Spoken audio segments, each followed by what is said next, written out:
Hiyo nini ilikuwa inasema I was a street boy. I was not a street boy but. You are? Kuna poster ilisema you are a street boy. Mambo ya Katrina. Being an orphan is not equal to being a street boy. Being an orphan is not being a street boy. Haya, Katrina mambo yako. Katrina kwa hapa. Katrina yuko hapa mahali. But there's no difference. There's a thin line. There's a thin line between being an orphan and being a street boy. It's the same. It's not the same thing. Hata itoto nafikia nilikuwa nakunya inaitwanga jio. Raba, wanavutanga hizo. Si glue. Bas, hiyo sijawahi. Hujaipiga glue. Mmoja hiyo sasa mtu anakuwa ananiangalia. Nasema huyu jamaa anakaa glue bana. Hapana. Okay. Yeah. Obinna gotea my fellow alumni next week tulete Polo Kimani, Naman Manyora, Brian Orina ako pale, Beatrice Auroria anasema sound iko sawa, Patrick Mumo yuko pale, Happy Claire anasema yuko ndani, Dalsin Mbasa anasema iko sawa, Anderston Ngetich anasema tulete Makoa Vioja makamani kama kawaida, say less, I got you. Bent KE anasema tunataka ulete nani? Okay, sawa. Basi Alisa Nyango pia hello Obinna Zama Cutie yuko in the building. Karibu sana Ras Mbugwa yuko pale. Karibu sana Esther Njeri, karibu sana. Happy Clare anasema Obinna salimia Munez, nimemgotea zipi. Karibuni sana. Nimwacheki akina Bitok wako in the building. Doris Kwambo anasema Obinna zemeko ni jamani. Niambieni kupange. Teddy Ogutu pia yuko pale. Obinna uko juu, napenda show watching from Ringa. Asante sana Teddy man. Thank you. Teddy umesubscribe. Hebu subscribe Teddy maze. Wewe naona hujasubscribe maze. Teddy subscribe maze. Yeah, tusonge nayo. All right, kina Waire Jacks wako hapa, nakaribisha Chia Lady, kina Esther Njeri anasema salimia Omosh. Dante Komen anasema tuko ndani. Okay, Okutui Henry anasema salimia my MP wa Saboti, amesalimika sana. Tulete Maiwana Bwile. Okay, Simon Milimo. Maiwana Bwile ni nani? Hey. Bwana. Si kwani ilifaa mnichome ulimi ama nini? Hey. Sulisema chai moto. Na Pamela kaleta chai moto. Hey. Imekuwa live and direct. Bwana. Hata glasi kwanza unachoma na glasi kwanza before maji. Iko sawa, nitakangana nayo tu. Uliaipiga zile za nini? Unakumbuka zile vikombe za mabati? Mlizitumia kwenyu? Bwana sasa ofanigana hajatumikia. Sasa hiyo kikombe ilikuwa moto. Kikombe ninakuchoma kwanza. After plastic ilikuwa ichukui hiyo heat. Watu wasiseme yo tumepea mheshimiwa maji. Mheshimiwa ameitisha maji jamani. Chai nimekunywa mara mingi. Mseme tumenyima mheshimiwa chai. Obinna anapatia mheshimiwa wetu chai tuione. Kwanza ile area yako ni nare. Umeona? Si ulikuja huku kaona. Ile area yako ni nare. Alafu unaona kuna slamu kubwa sana. Mtu anakuangalia. Bas. Nilikuwa naambia mtu niko na slamu kuliko Kibira. Mbaya. Ile slamu inaitwa aje? Kuna Kipsongo, kuna Matisi, kuna Tuani. Mbaya. Pale Matisi. Yes. Na hapo ndio bado nimejenga hapo. Naishi nao. But wewe una waro juu kabisa. Hapo pale ni noma. Jina hutaki anasema Mukuru akuje. Rebecca Mutinda yuko pale. Bosi sasa ni aje. Lemo Hilary anasema Pamela. Okay, ni mwacheki kina Rebecca Mutinda, kina Patrick Gatau Shege wako pale. Karibuni sana. Zama Cutie yuko pale. Karibu sana. Brian Orina yuko pale. Ati Obinna leo please utupe time tulize maswali. Niko na maswali nataka kuuliza that intellectual lawmaker from Saboti Constituency. Intellectual wanakusifu. I'm like where are you bangu hivyo? Intellectual. Yeah. Yaani nimeshafika intellectual. Umefika intellectual. Maswali zitakuja moto. By the way, we're going to have a time where you'll do the Q&A with Mwesh over here because this one is more of the state of the nation. All right, it's the State of the Nation address from Mheshimiwa Amisi. All right, let us begin the video. Introduction.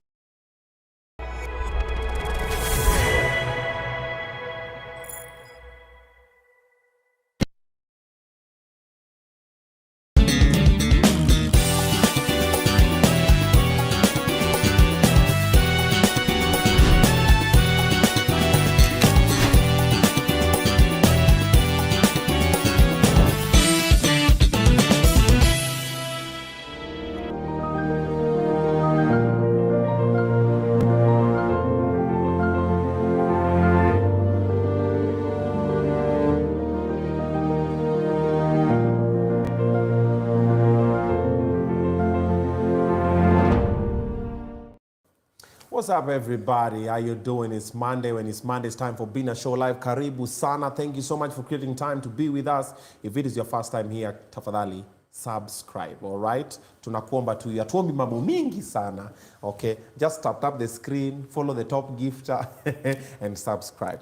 Alrighty, on this platform, we motivate you and we inspire you every Monday. We aim to educate you, but above all, we want to entertain you. You're going to have some good vibes. You will laugh and you will learn in the process. Coming live to you, of course, from Samaki on Othaya Road in Kileleshwa. Unapitia hapa, unakula samaki vizuri, unaenjoy, unaambia unataka some seafood, na wale wengine wanapenda pizza, tuko nayo. Wale wa nyama choma pia tunayo. Tunayo. Halo. Ay, unapitia pale. Alright, so after this conversation, I'm going to be having Matata. Yes, they are in the building, man. Good friends of mine from way back. Talented individuals are coming through. Na nakwambia maluku wamepiga. First of all, tutaanza kuchambua luku from the bottom to the top. All right, but we're going to be having that up next. For now, a little bit of a serious conversation with the lawmaker that we have. Member of Parliament, ni off ama for? Ama from? No, Member of Parliament 4. 4? Yes. Okay. Saboti is in the building. Makofi tafadhali for the first time on Obinna Show Live. Mheshimiwa Caleb Amisi. So, I've met him 3-4 times. However, when I was doing the homecoming for them on Facebook, I called him. We had not met. And someone just gave me the number. I don't remember when I called him. And he picked. And I introduced myself. I was like, my name is Oga Obinna. And I'm going to do this show in Kitale. And I need your support. You know what he told me? What do you need? Kama nataka kufanya road shows, doing nini. Akaniambia, haya, nakupatia gari. Just like that. And he gave me his ile gari inaitwa Land Cruiser. Yes. Akanipea Land Cruiser na akanambia Land Cruiser nimekupea, iko na mafuta, iko na generator, iko na MC, na huyo MC atakupeleka kila mahali, na akanunulia watu wake tickets. I think it was over 200 people. 200,000. Yes. So I don't know how much it was, but yes, hiyo ilikuwa 2 tickets. Yeah. So it was converted into tickets. Akasema enda Matisi. He mentioned the names of hizo places. Nakumbuka sana Matisi because yes. Akasema enda huko na uambie nimekutuma wapeleke tickets, and it was taken to them. Yeah. I want to thank you for that. Asante. Yeah, because you didn't know about me. You didn't know me. You knew about me. But you liked the idea of what I was doing and you supported it even without us meeting. Unaniambia tu ni sawa, ndatuma kijana akuje mwende mchukue gari na ifanye kazi, and it did. And don't forget, I told you that most likely I might be the only one who will support you. Of all the leaders. So you can say otherwise. Yeah. Well, he saw it. By the aliniambia straight up, aliniambia asioni mtu yote akikusaidia. And by the kuna mtu yote alitusaidia? Wallahi. Sema. Hakuna. Waheshimiwa for the homecoming. Tuliwachwa hapo high and dry, but well, story for another day. But thank you. At least you came through for a young person. Na venye nilifika ground pia nikapata watu wako wamekupenda. Watu wako wamekupenda. Unanipaka mafuta kwa mgonga ya chupa ama? No, ni ukweli. Okay. I was on ground and when you are doing whatever alikuwa zile, hata when you went to, unajua tulienda mpaka hiyo side ya hiyo Polytechnic. Oh yeah. Hapo. Kitale Polytechnic. Wakati uko na gari yako wakakama Obinna nini salimia Mwesh, wapi tiketi Mwesh amesema tupatiwe nini, na wakutusumbua. But ni magunzi. Of course. Hapo ni hatari. Hapo walikuwa natuangalia hivi jicho nyayo kwa Obinna. Rada. I normally tell people that I'm an MP representing a rural constituency. But it is not really rural. It is a slum in rural. Yeah. And there is a time I went there with Baba. Na wakakatakata nini zake za sound. And Baba could not speak. He could not believe. Walikata. Wakamwambia Baba hapo ongei. Kwa nini? Umetuachia nini? Oh, wow. Wanajua atatoangi hapa utatoa. Is that bad? Yes. Yeah. So I had to look for a quick fix. Ulifanyaje? Tunajua, tunaelewana. Hata mimi walinikujia Yeah. wa homecoming. Yeah. Tukaelewana. Hapa hakuna mtu anaingia hapo kama si Caleb. Wengine wanarukia kwa fence. Wengine wanakuja na lori ya machakula wanafukuzwa nayo. So we live and with our people, but that is the real situation on the ground. This is how people, I don't know whether we are already on live. We are live. Si ungesema sasa naongea matope ukisikia tu. Umeongea matope bado. Ndio ulikuwa unataka mvua ilikuwa inataka kunyeshea mchanga. Let me tell you a true story. Okay. There is a prime minister of a country. You know, majua ukikuwa prime minister, unaamuka, you wake up early in the morning. Already there is hot shower, cold, warm. Then after everything, ona vile wewe umeweka tie vizuri, I can see you've matched very well. Yes. The very few men know how to match their tie. I don't know whether now you are married. So congrats to your wife. But very few. I think I'm the best dressed member of parliament. How I match my ties. Naangalianga wengine nacheka tu na nyamaza. I don't want to say anything. But you've done well. Okay.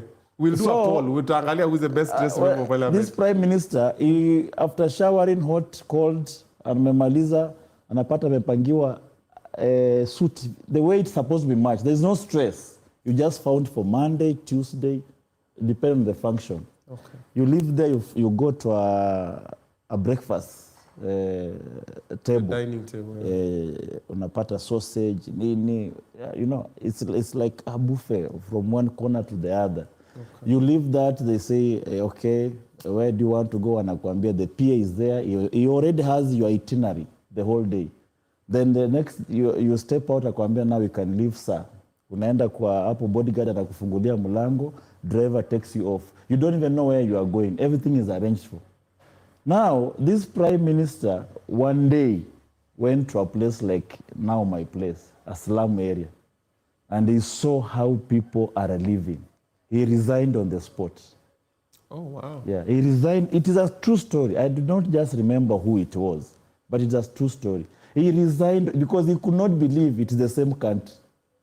He could not believe it's the same because he thinks like the way he's living, anafungulia mlango, breakfast, buffet, the whole country, people are living like that. Okay.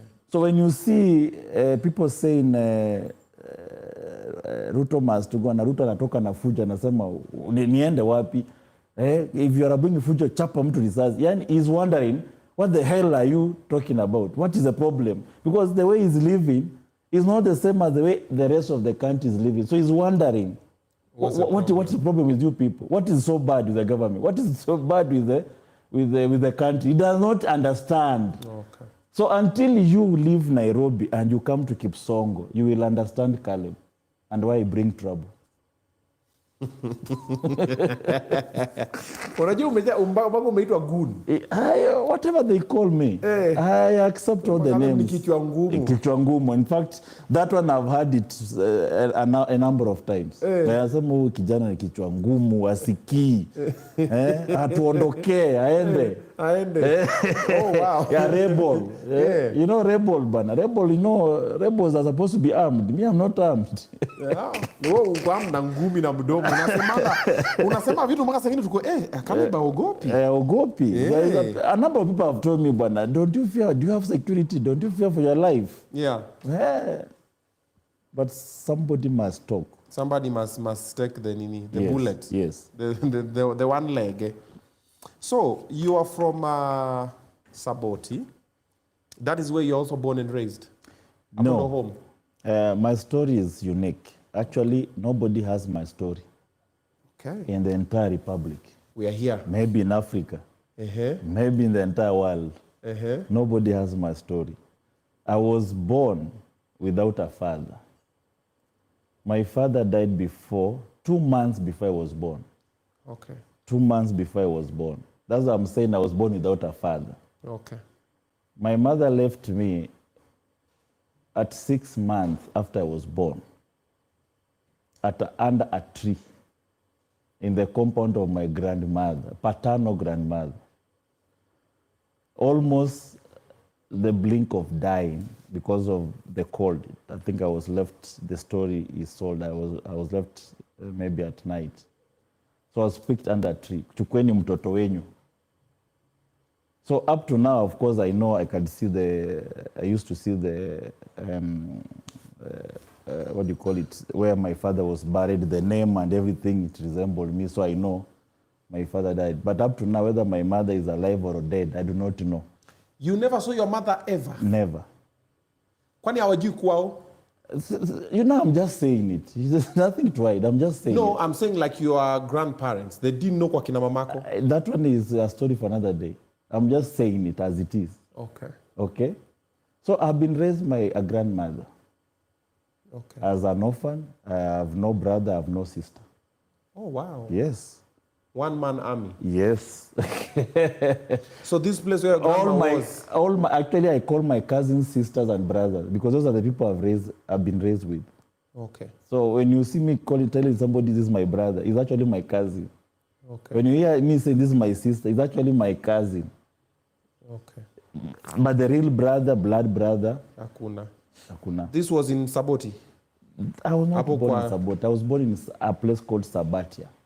Sabatia. Yeah, You Sabatia is in Vihiga. Ah. Yeah, that's where I was born. Sabatia, Bukoli there. Okay. So we had relatives, a lot of relatives. So I shifted to now start living because now my grandmother could hardly take care of me because of old age. So I shifted to be living with my relatives in Kitale. Okay. At a young age. Sorry. So I established, sorry. So I established, you know, it is a hot water, yeah? Yeah, nimenotice ni moto tusishike kwanza. It's hot water. So I established myself in Kitale.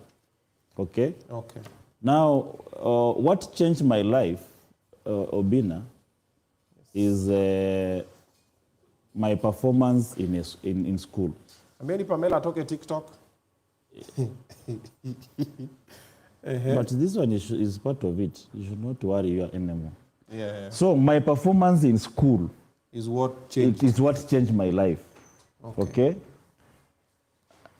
You know, I don't know whether you've grown up in a rural setup. Yes, I did.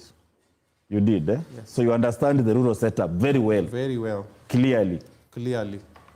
In the rural setup, I used to walk to school barefoot for 8 years. When you come home for lunch, napata umbwa imekaa kwa meko. Bas. I think unaona dogi imelala tu hivi kwa zile maitatu. Unajambia okay. And that is lunch of come, yes. And you have to walk back about 8 kilometers. I think I don't need to explain more to a person who has been in that experience. Yeah. But I managed to become number 1 in Western region in KCP. The whole Western? Yes. I beat all the academies, serve, what, all the academies. I was number 1. Now my headmaster saw my performance from mock. You know, you used to do mock exam, yeah? So he noticed that this boy is performing well, but his situation at home may not lead him anywhere. So who is still alive up to now, his name is Sagara. He filled a yellow form for Starehe. And you know, even if you become the best boy in Western or in Kenya and you've not filled a yellow form, you cannot go to Starehe. Even if you are yellow form is something, it is a form that you fill and they give the details on, is there this boy, how, you know, Starehe takes care of needy, bright students. So they have to do background check. Why is he bright? Performance of the entire primary school. They put the grades and everything from class 1 to 2. Why is he needy? Chief letter. Does he have parents?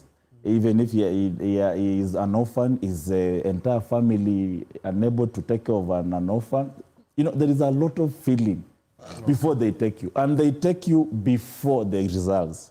So even if I performed well and my yellow form was not filled, I'll not have gone to Starehe. So I'm here because of somebody called Sagara, because he filled my yellow form without knowing. I came to know about Starehe after I've been given a letter to join Starehe. Then I asked myself, which school is this? And of course, it was one of the school I filled. Ni ile tu naambiwa fill hii shule. Weka hii alliance number 2. I put Starehe number 1, alliance number 2 in that order. And Kamsinga was last. You know, there is a school. Friend school nyinyi kidogo. Ngoje kidogo. Yeah.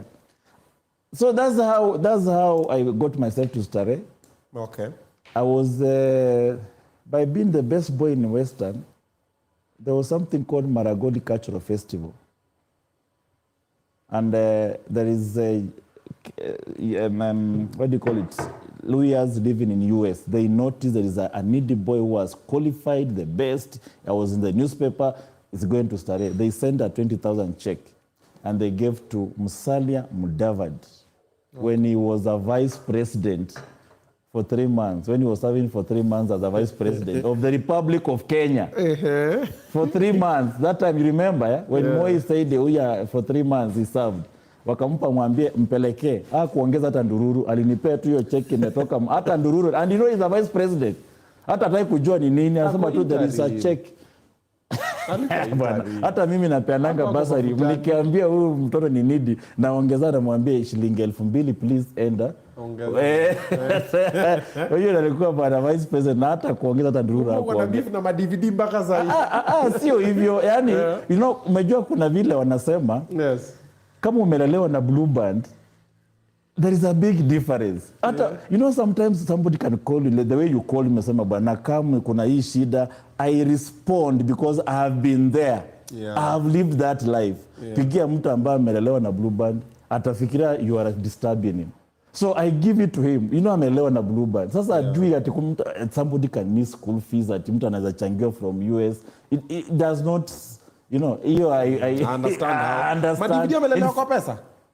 The father was a minister. Yeah. So ma-DVD hajasafa? Safa where? The father was a minister. Then the father died. And then he was taken to replace the father by Moi. Moi gave him everything, money to campaign. And after winning, he gave him a position that the father used to have, minister. Oh, wow. Yeah. No wonder ma-DVD anakuwa very calm. Hana pressure ya maisha. I normally tell people, give it to him. This guy has never suffered. Ajui shida. So ukimwambia saidia atakishiba tu ako sawa. You know, he does not even understand there is poverty out there.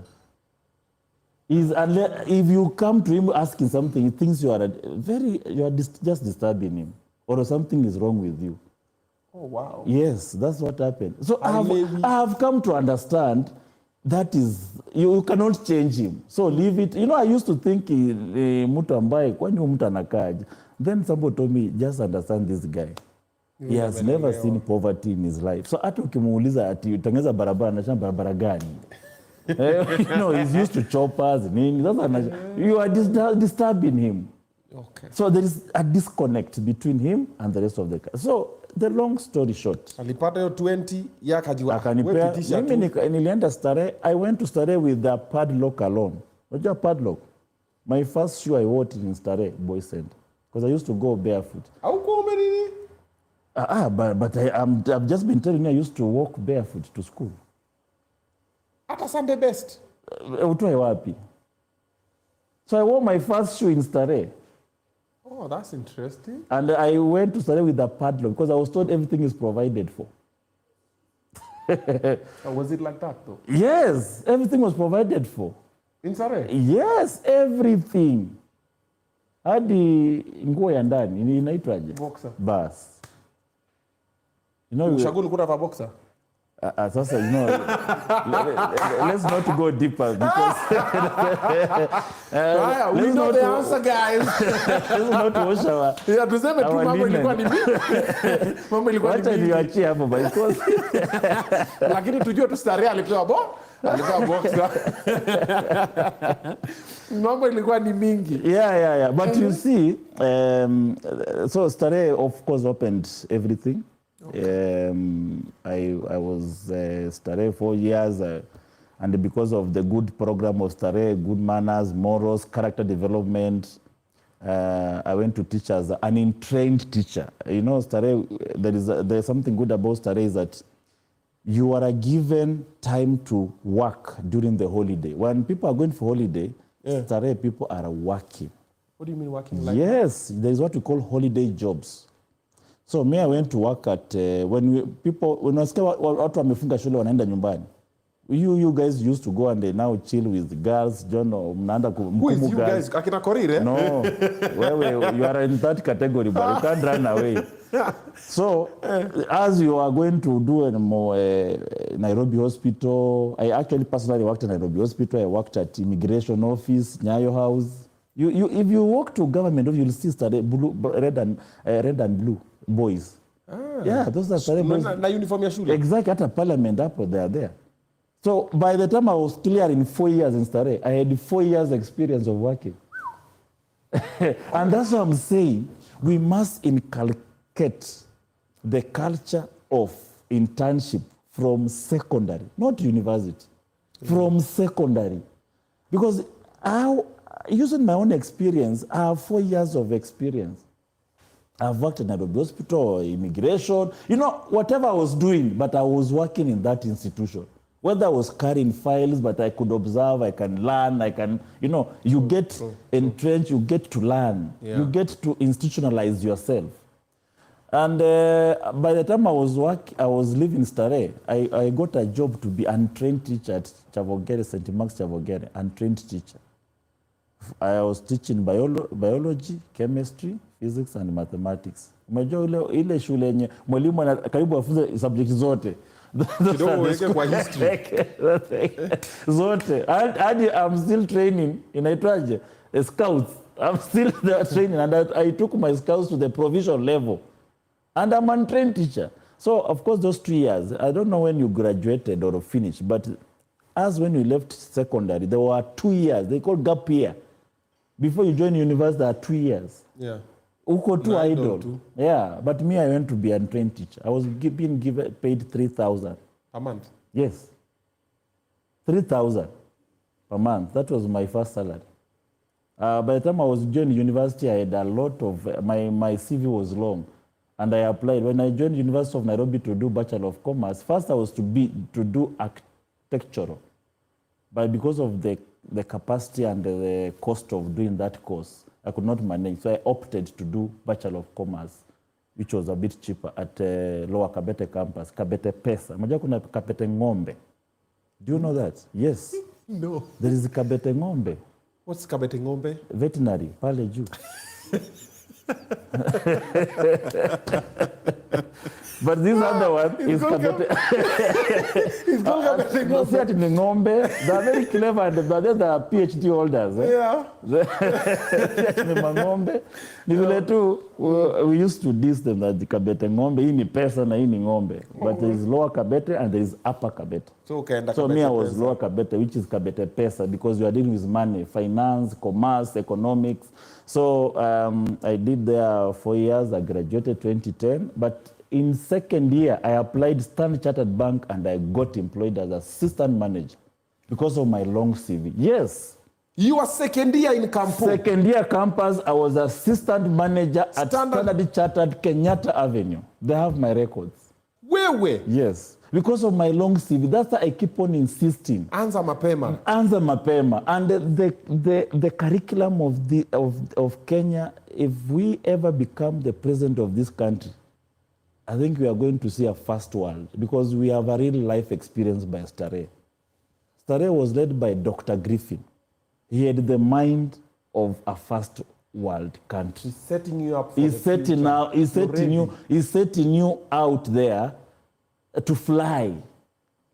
It's only that the condition does not allow you to fly. But if we were in America, we could be flying. So, by the time you are getting to university, your CV is big. Yeah. So I got people are looking at you like every box you are ticking. So I was earning 30,000 at Standard Chartered Bank. Mimi ndio nilikuwa na radio kubwa. You know that now at your campus, really, there's nothing much you are doing with money. So I had the biggest system. sound system. So the whole campus walikuwa nakuja kwa room ya Oh, wow. But hapo ndio ilikuwa inatokelezea. Because what you do is money. Yeah, I worked at Citibank and by the time I'm leaving campus, I was so experienced. And that's why I keep on saying internship, attachment must start at the lowest system of education. Yeah. Where? Hey, your story is quite something. Sijamaliza. Ndio nilikuwa nakwambia na uliingiaje kwa politics? Thank you. That's what I'm saying. Sasa nimekuacha wewe ni manager wa bank. You know, of course I continued serving, but sometimes now sasa umezoea pesa.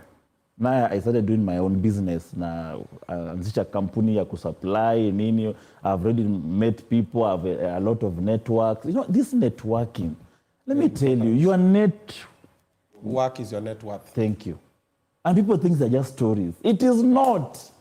You go to Citibank, you meet somebody. That somebody connects you to something. You know, if you compare myself and people who are in campus, there is a barrier. There is a barrier to success because you've been exposed that are not. So you've been exposed, you met somebody, tells you we can do this. Oh, okay, supply this. Oh, open a company. At second year, saa hii ndio mtu maybe amefika mzindi anafikiria ku open a company. Me, I knew how to open a company as early as that because you've been exposed.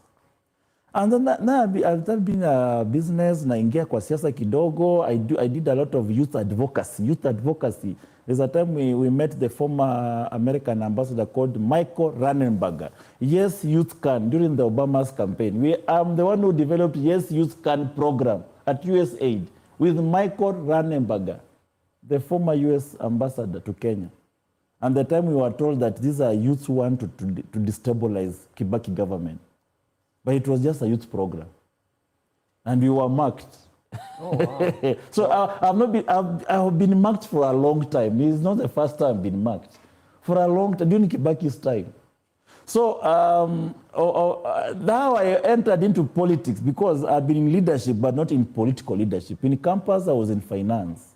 Chair in Starehe, I was just in clubs, you know, Jopo, what. But I was not a captain. I was not a school prefect. Yeah. How I entered, I was not in politics. I'm not a politician. In brief, I was not a politician. But I used to campaign for Babu Owino, for your information. I was a chief campaigner of Babu Owino when Babu Owino was campaigning to be the chair of SONU when I was in Lower Kabete campus. I met him and said, I'll be your chief campaigner. So, Babu, you owe me. Does he know? He knows, how come. He knows. He's my friend, actually. Okay. He knows. I campaigned for him. So that's how much I associated myself with politics. But there is something called the Mbuzi by all the boys of Starehe. We used to meet.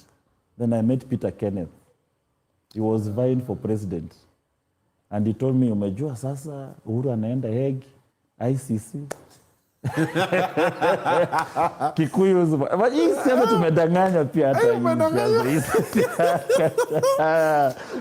siasa wacha nayo bana unadanganya tu live hivi na unaingia. You know, I believe this Starehe boy is going to be the president and I know how Starehe material can change this country.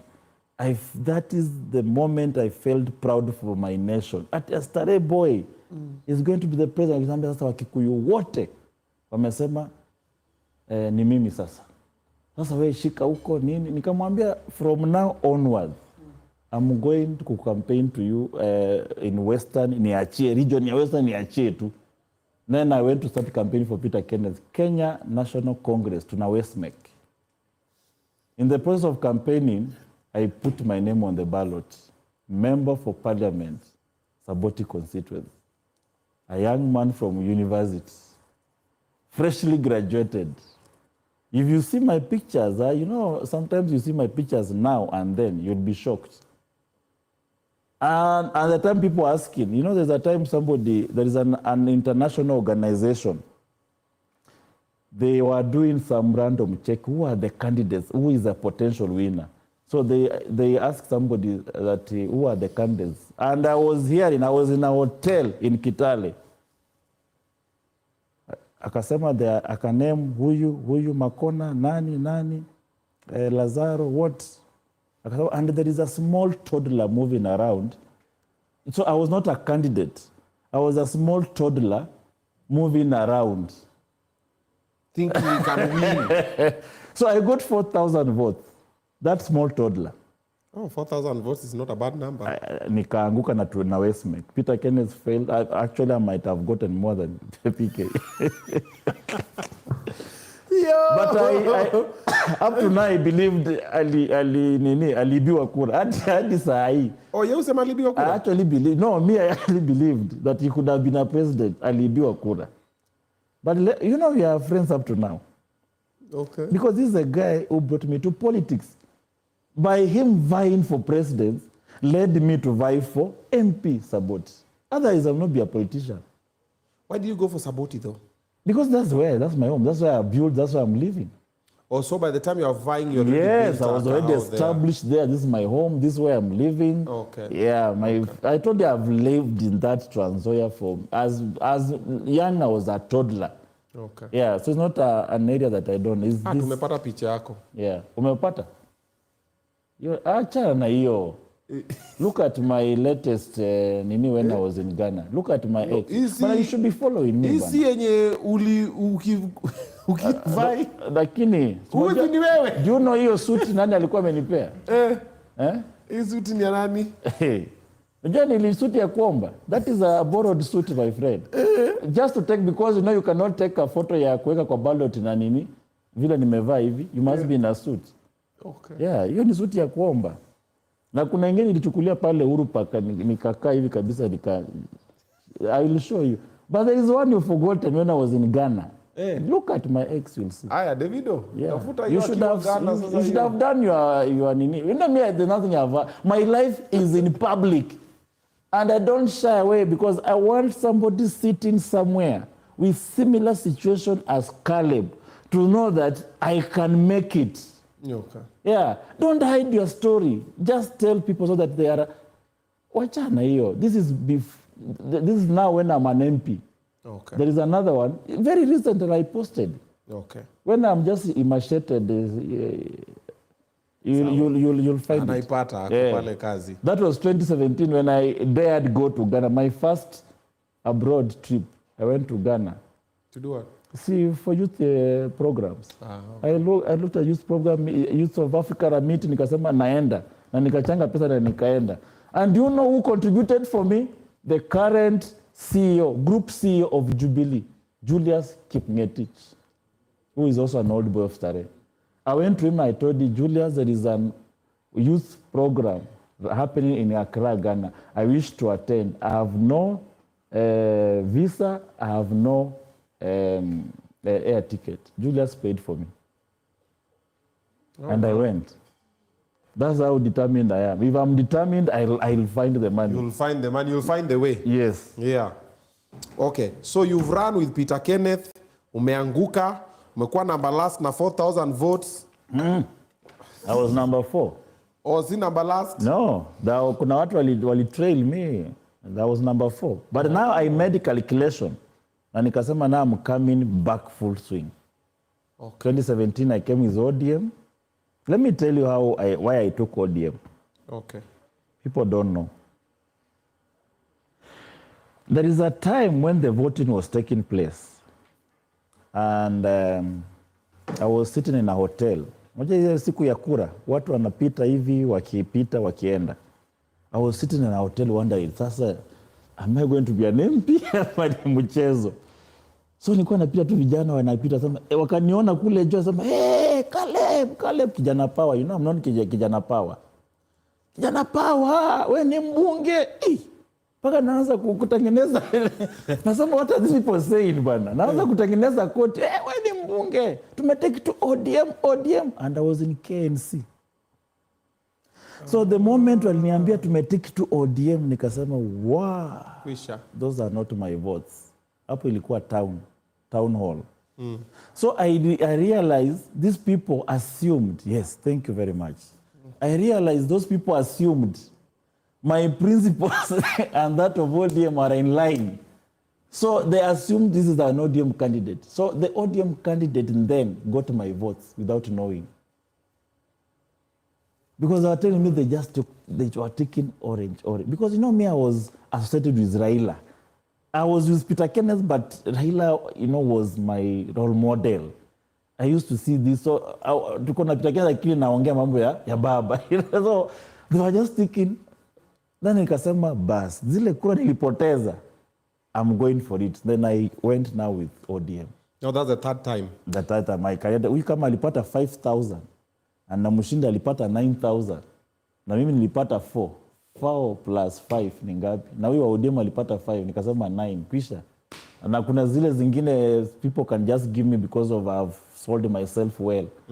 And the truth to my word, I got the seat in 2017. The third attempt. Third or second? That was the second. The first was 2013 with PK. Oh. Now 2017 is second. I won. Then 2022, I did very good work on bursaries. You know my history on education, yeah? Okay. So I said, bursary yangu, hata kama nitatoa kwa mfuko, a child will never cry on me that amekosa bursary as long as I'm a member of parliament of Saboti. And one of my bursary is the best. If people have never bothered to rate my bursary, I'm telling them now, okay, there is no bursary in the whole country that can beat Saboti bursary. Nasikia unaipiga pa polling station. Thank you very much. There is no, ni pesa tu ndio sina. Every coin goes to the lowest person on the village. And I do it physically myself to ensure it is done. Because I know somebody somewhere has my story. Somebody somewhere will stand up and say, I'm a member of parliament because of Caleb. The way I'm standing here saying, I'm a member of parliament because Dr. Griffin Joffrey of Stare. And the other headmaster who failed for you the yellow form. Yeah. Somebody must hold you. Okay. If it's not your father, then as a good Samaritan. Yeah. Somebody must hold you. Okay. Yeah. Tell me about the driving school that you are taking your people to. Driving school is... Driving school, there is the women empowerment, the sewing machines. Yeah. There is the nduthi, unapapatia watu wako. Nduthi huwa nang'ang'ana mimi mwenyewe. Okay. Huwa nikipata kamshahara kidogo na nanunua vijana. You know, I have a slum. Okay. My friend, the problems of a slum are huge. People don't know what I go through. If you call, hata vijana wananiambia Caleb, wanafika mahali wananiambia enyewe Caleb umeishiwa. Tunaelewa. Because they have never seen a leader who gives them. Na wapeanga paka naonyesha mfuko nawaambia ona imeisha. Ni duaje, imeisha ona. Mimi si serikali, mimi sio Ruto, mimi sijaiba. I have no godfather, I was born an orphan. Ni hii kidogo nimeng'ang'ana nao nimewapea. So ni duaje. Okay. Wanaelewa naona nimetoa kabisa wasema yenyewe leo ameisha. Yeah. But they come to me because they feel this is the only person ambaye to understand. Because I've been there. I have lived in Saika. You know where Saika is? This Saika for here? Yeah. After Kayole. Yeah. I used to land. I just started Chartered Bank when I was working there. Watu wameenda holiday. I used to stop. My first stop was Kayole. Then from Kayole to Saika I walk. Do you know how long that one is? Hiyo maniniza wanaweka where they throw all the Nairobi dump side. I used to cross there usiku. A whole 2 months during the holiday. I used to stay in Saika in one room, not one bedroom, one room with a mattress and na choo ziko kule nje. From where you are sitting to kwa choo ni mbali. Okay. So I know, I understand when somebody mtu akiniambia nipe tu 2,000 nilipe rent. I know I used to pay 2,000 for rent. Namutumia. Because you know it is. I know it's the true story. I've been there. Okay. Yeah. How come you said your bursary program is the best? How come other people also getting the same money and theirs is not working like yours? What are they not doing right? They are not hands-on. They leave it to the bursary committee. They say, wewe ni chairman wa CDF, make sure watu wapate bursary. Anaenda anakaa chini, anaweka majina ya familia, anaweka majina ya anko zake na tribe. Kama ni kabila. Like me, I'm in a most cosmopolitan constituency. Yes. Then anakuja anaambia mheshimiwa, watu wote wamepata bursary. wana club, you have done a good work. Kumbe hizo majina ni nazwanga ni hewa. Ni hewa hakuna. Amepigia principal akamwambia ni aje. Hizo majina zimekuja nirushie kitu. Hakuna. Oh, that's how they do it. Yes. That's what my former MP used to do. That's what used to happen. That's why, unaona, for the first time people are saying we are getting bursary wakati Caleb ameingia. Why? And the CDF was there 10 years before he became a member of parliament. Oh, wow. So for 10 years walinyorosha. Walinyoroshwa. Paia ni dongapi? Alafu sasa umejua because of this tribal politics. Do you know I'm the first Maragoli ever in the history of Kenya to be elected by other tribes who are not... If you count the number of Maragolis in my constituency, hawapiti 100. They're not even more than 100. I was elected by Kalenjin, Sabaoth, and the Bukusu, and the Kikuyus, and the Luos in town, and other sub-tribes, Turukanas in Kipsongo, Kambas in Tuani, all tribes. Saboti is a small Kenya like this. And all these tribes have voted for me for the first time because of bursary. Wasema, this guy has done something that has never happened in Saboti. That if you, ukitupa tu mawe hivi, ya Saboti, most likely itaangukia mtu ambaye amepata bursary ya Caleb. And it's something that has never happened. Oh, wow. So it is about where you've come from. Okay. Yeah, where you've come from. How much is it normally bursary you guys are given per year? CDF, people don't know. There is also a lot of misinformation about CDF. CDF has an act. You cannot give more than 40%, or it used to be 35%. Right now they increased to 40%. Okay. So if you are getting 170 million, 40% of 170 could be maybe 70 or thereabout. Okay. That how much? This year alone, I got 26,000 applications because people wamejua Caleb anapeana bursary, so they apply in large numbers. There is a constituency somewhere I don't want to say in this country where the maximum people can apply is 1,000. Maybe kule northeastern. 1,000 people. 1,000 people. And it's the same amount of bursary, 70. And as huyo mtu, our 1,000 people, they can get 70,000 each of them. Lakini mimi, can you do 70 times divided by 26,000? The highest you can give is 3. So that is the problem we undergo. Unfair allocation of resources in this country. It is also a major problem. And it's something that must be looked into. Oh, wow. Saboti has the highest number of population because of the slum. Just, slum inafanyanga watu wana nini? Alafu the shida za slum ni mingi. Unajua hivyo. One, population ni high. It's a small area, but population is high. Number two, they buy everything. Hadi choo.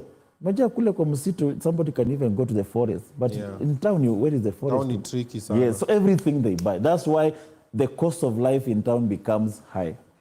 Okay. Yeah. But let's live my life. Let's go to politique. You know, they say real politique. Unataka kuchoma. Sasa wewe kidogo. Nashangaa. Unaogopa nini? Kama umetumwa. Because unajua pia nakuona sana. Let's go to real politics. Sawa. Hiyo ni actually part 2. First we are establishing who Mheshimiwa Caleb Amisi is, and then sasa ukiongea sasa sema ameongea kwa sababu hivi na hivi. So we're coming to that part 2. However, before we get there, quick one. There's a brand new show that I'm introducing every Friday. It's going to be airing on YouTube on Obinna TV. I want you to subscribe. It's called the Obinna Balloon Challenge. Check this out. And then you end up subscribe ungoje on Friday ukwe kwa Premier Gang for the first episode. Check this out.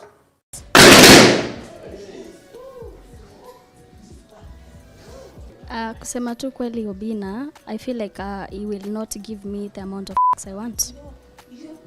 Mesikia ule amesema hawezi performance kidogo okay. Unataka nilaaniwe wewe. Nicheke kwanza before. Wale sema umekuja kuchekea watu. Obinna, like seriously, unataka tukosea heshima watu. Anyways, The reason is mi siwezi kuwa manza kibera, tuanze hapo. Uko fiti? You're good? Stand right here. Can you maybe do my clothes, my boxer and all kind of stuff? So if you're here and you know you cannot watch it, Kibado unanishtua na sima balloon. Can we just like it's like okay. Hi. Hi. What's the issue? Actually, I don't even wash my clothes. Sasa mbona nimoshe zake? Unatafuta bibi ama unatafuta house help? Sasa ninakaa jamaa ya virgin, sikia huyo Obinna. What's up, everybody? It's your boy Oga Obinna in the building, and of course, this is another episode of Obinna Balloon Pop. Yes, this is a balloon challenge, and it's happening in Kenya, the Kenyan edition. Now we bring beautiful singles, hot guys.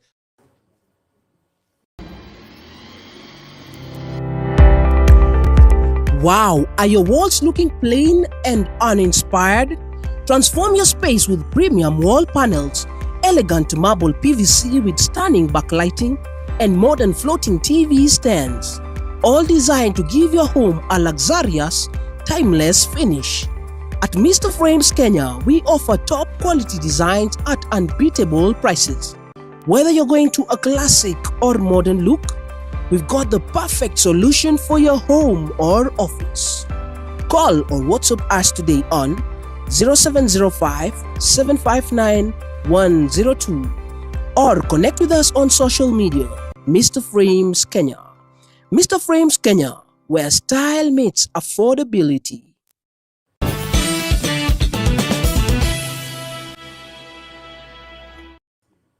Alrighty, so there you have it, Mr. Frames Kenya as well.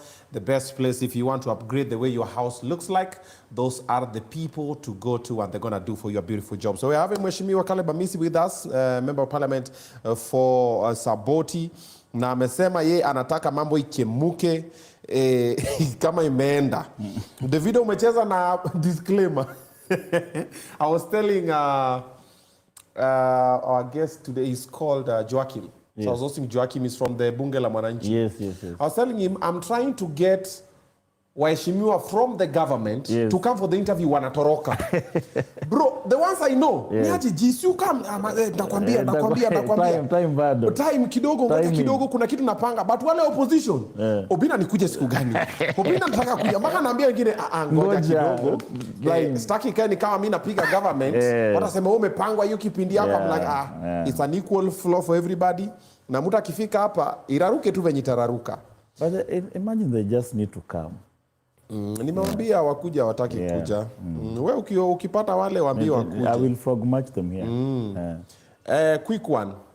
Wewe uko DM. Are we back? Yes, we are back. We are live. Oh. Yes. Wewe uko DM. I thought you're still commercials. Okay. Wapi? Commercial tulimaliza kitambo.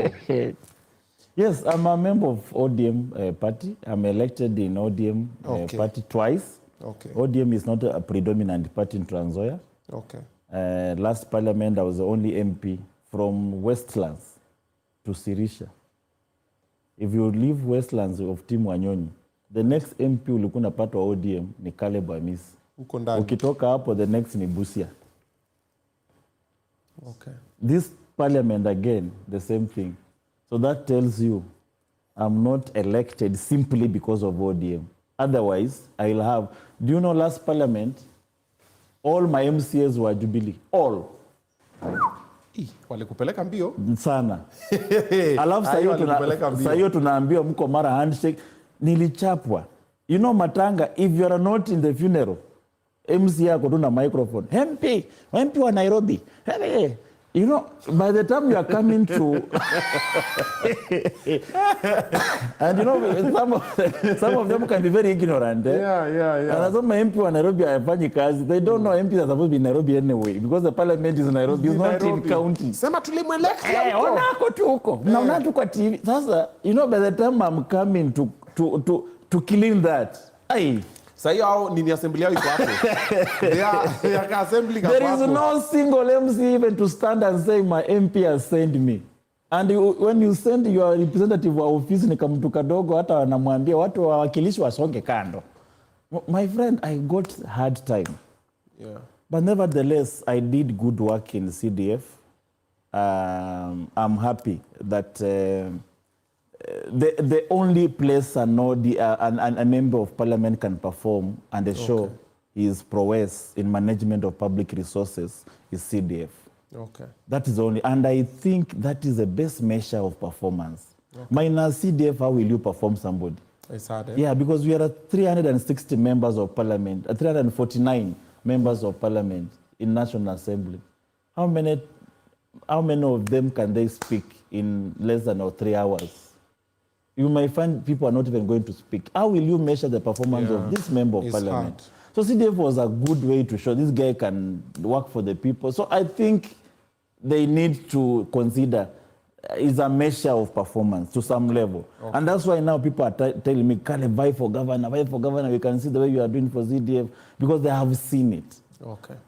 So I've been a member of parliament for ODM in an area that was not predominantly ODM. All my MCAs, it is only this time that I thought at least I got one MCA for ODM. The rest were other parties. So at least now niko na kamtu na kamkono bwana, unamwambia siko around niwakilishe kwa matanga, niwakilishe pale na anaenda anasema mbunge wangu wa ODM amenituma. Okay. It is very important. Okay. But I've struggled not because I could not go to Ford Kenya. Okay. Wetangula looked for me. I told him no, I can't. Eugene Wamalwa looked for me. I said no, I can't. Because I believed in the principles and ideologies of ODM. And for your information, I'm the only member of parliament in the Republic of Kenya, most likely the only elected leader in the Republic of Kenya who has never, ever met one William Ruto. Since I was born. Toa hiyo maniweka kando kama unioni vizuri. You have his number. Call him to say otherwise. Ujawahi meet show a photo. Show a photo, a video. No, si lazima photo. Labda mmemeet hata private. Never. Amujai kuonana hivi na Ruto? Okay, Rigiji. Where? Rigiji, the first time I've met Rigiji is when he came to Kitale rally. At a distance, because he was in a car there and I was in another car. That is the closest I've met Rigiji. Kindiki never. Ujawahi meet na? Tunakutania nini? In what forum? What are we discussing? Which forum? Is it a forum for young people? Forum for progressive voices? Forum for corrupt individuals? Where are we meeting? Where are we? You must meet in a forum. Either you are going to club, you are going to church. So where are we meeting?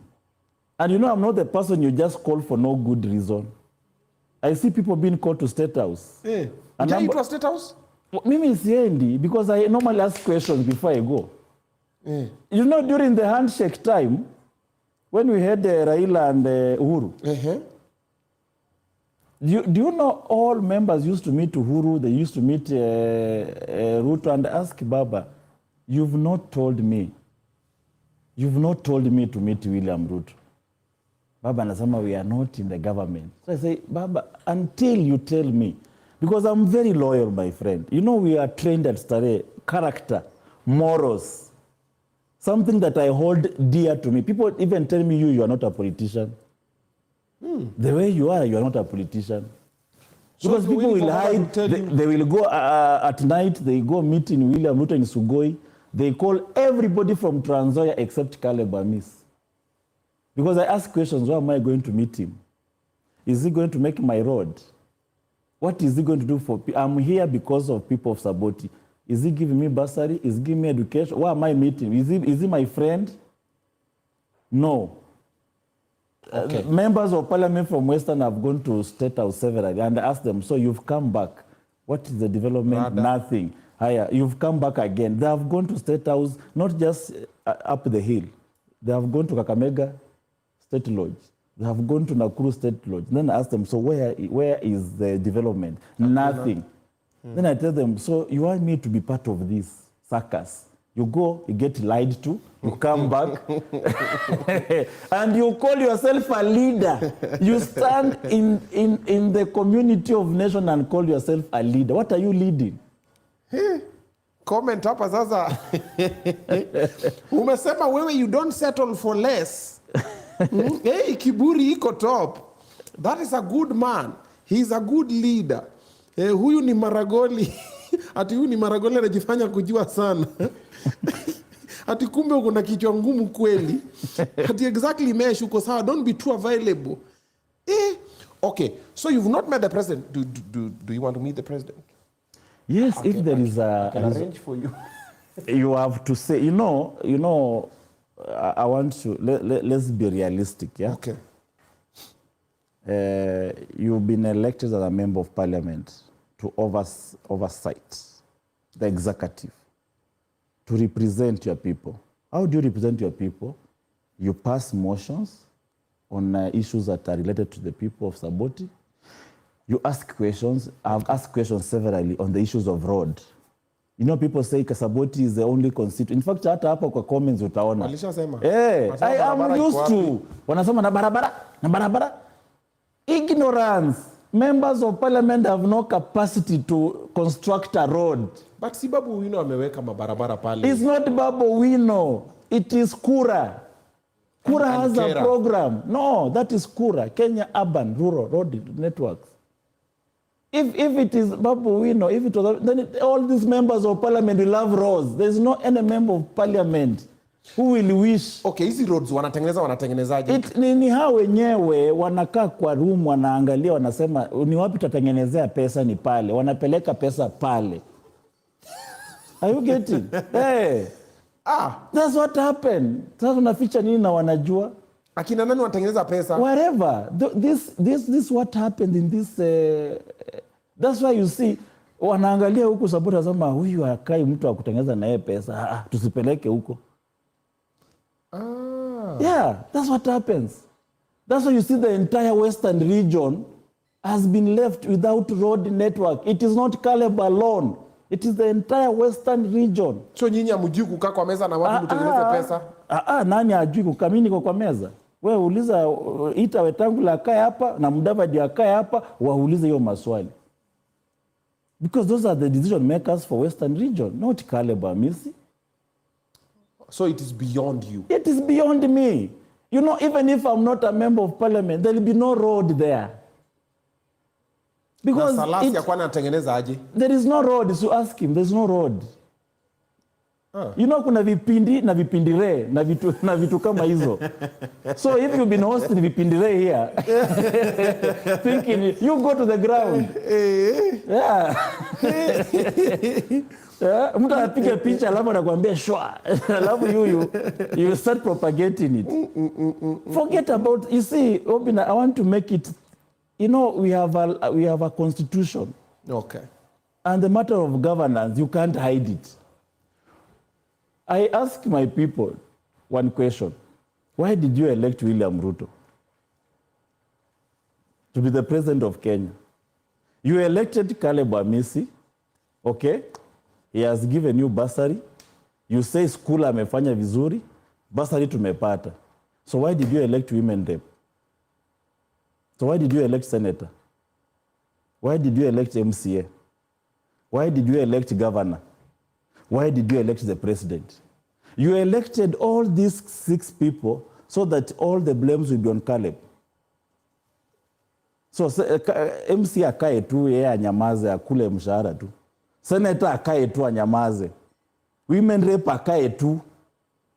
Governor akae tu. President aseme tu 2 term na anyamaze.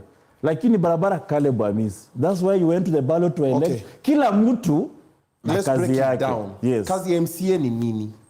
You don't know. MCA no, we are breaking it down. Kazi ya MCA is one. Yes. To oversight the county government. Where the county government is not doing the work, okay, you raise issues. Okay. Okay? Yeah. And when he raises issues that people can see, he can make noise and they say this road, he can take bills to the county assembly, he can take motions to demand for representation of his people. Okay. Next. MP umetoka kusema. MP, Oversight we have the oversight, Okay. and we have an additional CDF Okay. where I've scored. If they don't want to score me, I score mine highly. Because that's the reason why I was re-elected. Okay. Because of good work on CDF. Good work on CDF. Yes. Aya, women rep kazi yake nini? Women rep, I do not know. Because apart from apart from just affirmative action, that women could not get fair justice in the electoral process. Yeah. So we came up with something called affirmative action. Let's have 47 women representatives so that they fill up the gender rule, so that they have more women in the leadership. Okay. Other than that, you just become one of the members of parliament. Okay. But the idea of women rep is to say we are in a patriarchal society. So how can we allow women into leadership in a highly patriarchal society? Okay. It does not happen anywhere. This is something that was supposed to cure a patriarchal kind of society. You are trying to introduce democracy in a patriarchal society so that it is fair to all genders. So we brought the women representative to represent 47 counties to fill up women's spaces, because otherwise they cannot compete favorably with other men. Okay. And then they added something called NGAF. So it is them to ask themselves, what has my NGAF done respectively? Something that is close to CDF. So other than being a representative, so like for example, you as a woman representative, you are making law. You are representing who in Trans Nzoia County, for example? Are you representing women, men, or all the constituencies? So who are you representing? So if a woman brings a motion to parliament, they'll ask, who are you representing? Is it women, children, or who? Okay. There is a problem. There's a problem. A very big one. Aya. Governor. Governor, you have resources of the county. Devolution. Now, something about devolution, why it's not working. Number one, why do you have 47 counties? It was a total mess. The highest counties that Kenya should have had, it is 8 counties. Kama zile provinces tulikuwa nazo. Yes. Wangeongeza tu moja. Moja tu ya Nairobi, metropolis, kama ya Washington. You could have just said 9 maximum, or 10 at worst. Devolution is to enable that region to look at the strength of the region economically, and it slowly become independent. Everything was at the central governance. That everything, if it is the Minister of Finance, Minister of Education, kila kitu ni national government. And if there is one person who is corrupt at the national government, that resources, yote inaenda.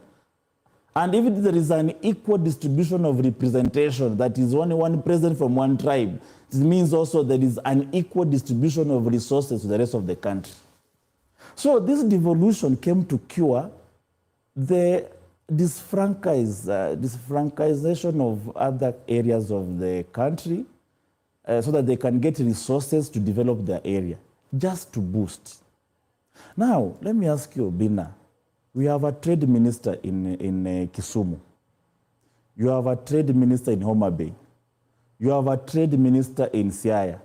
You have a trade minister in Migori. What are they trading with each other? State secret. What are they trading? Why don't you just have one trade minister in the entire Nyanza region? If it is fish, that is the predominantly the... Yeah. Are you getting? Yeah. This region is known for this cash crop. So we just have one trade minister from Nyanza trading with Central.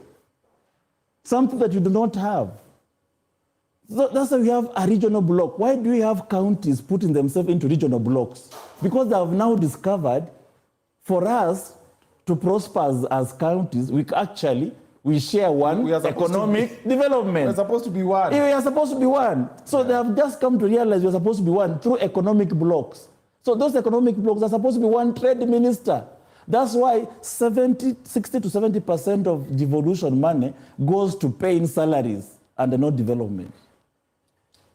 Ministers who are doing nothing, meeting in hotels, talking the same thing, over and over. trading nothing. Kama ni fish iko hapa. Western region, kama ni Rift Valley, you know what is in Rift Valley. Kama ni coast, you know this is blue economy. If it is central, you know this is tea, coffee and all that. That's all we needed. And you are supposed to be, counties were supposed to be capable of getting their own money. By now, we should not be talking about 15% of money from the national government going to the counties. They should have been self-sufficient, self-reliant by now.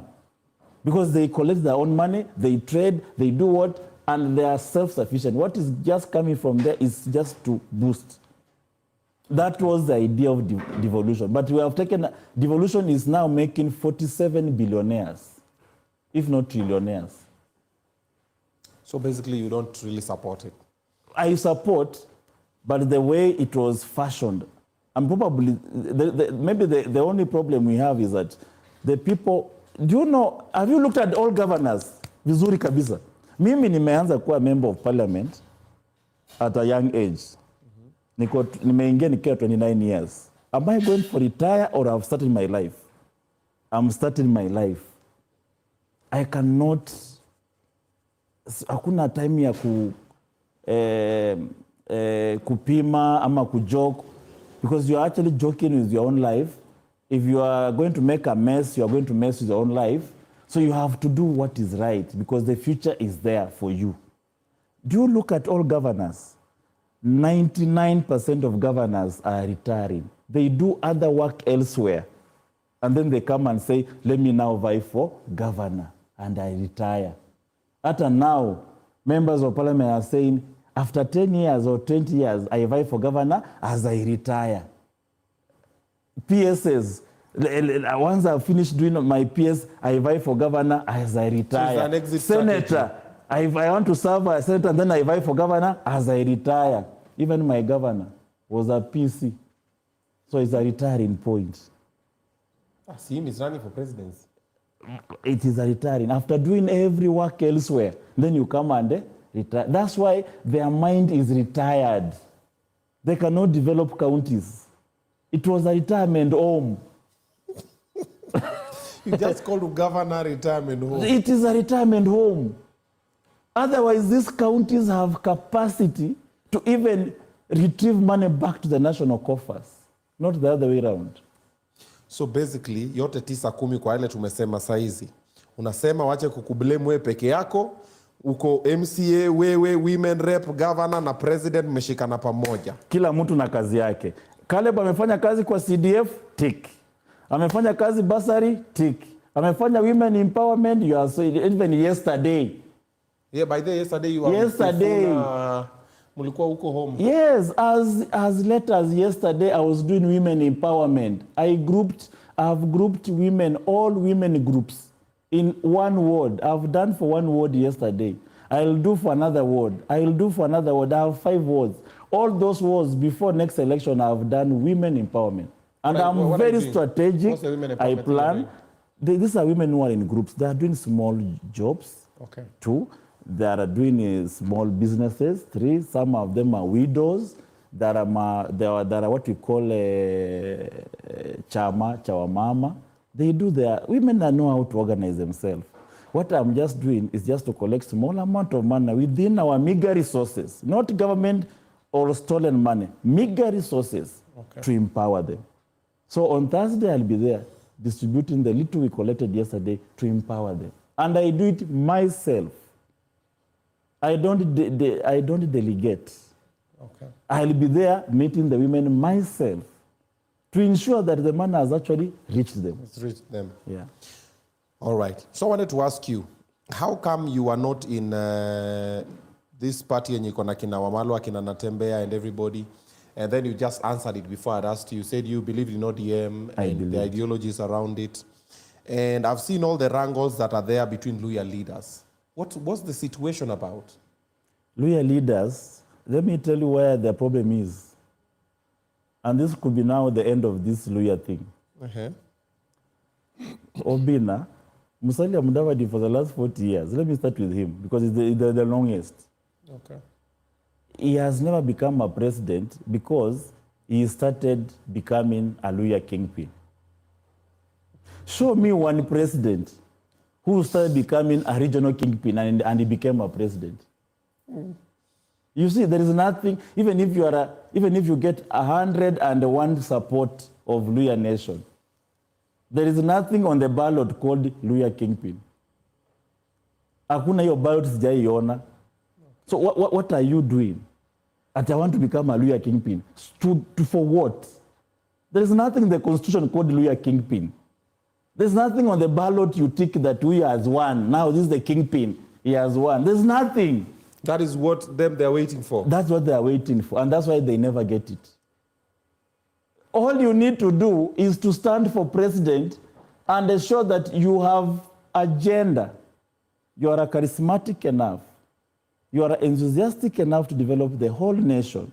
You can accommodate each and every human being locomoting within the perimeters of the Kenya territorial space. Luhyas will support you regardless. When Obama vied, Obama is a black man, born by a Kenyan father. When he went to look for votes for the black, Obama did not stand and say, I'm a black kingpin. And I'm now presenting myself at the stage, at the Washington stage, representing the black. I'm the black kingpin. Now let's negotiate with Biden and whoever so that we see. He presented a Washington American agenda. Yeah. And he told the black, if I'm good for you, then vote for me. Yeah. They will vote for you regardless. So present a national agenda. Kingpin. Yes, Luhyas will support you regardless. Now Shida Wamalwa? The same thing. Oh. The same thing. Mbaka nani halwale?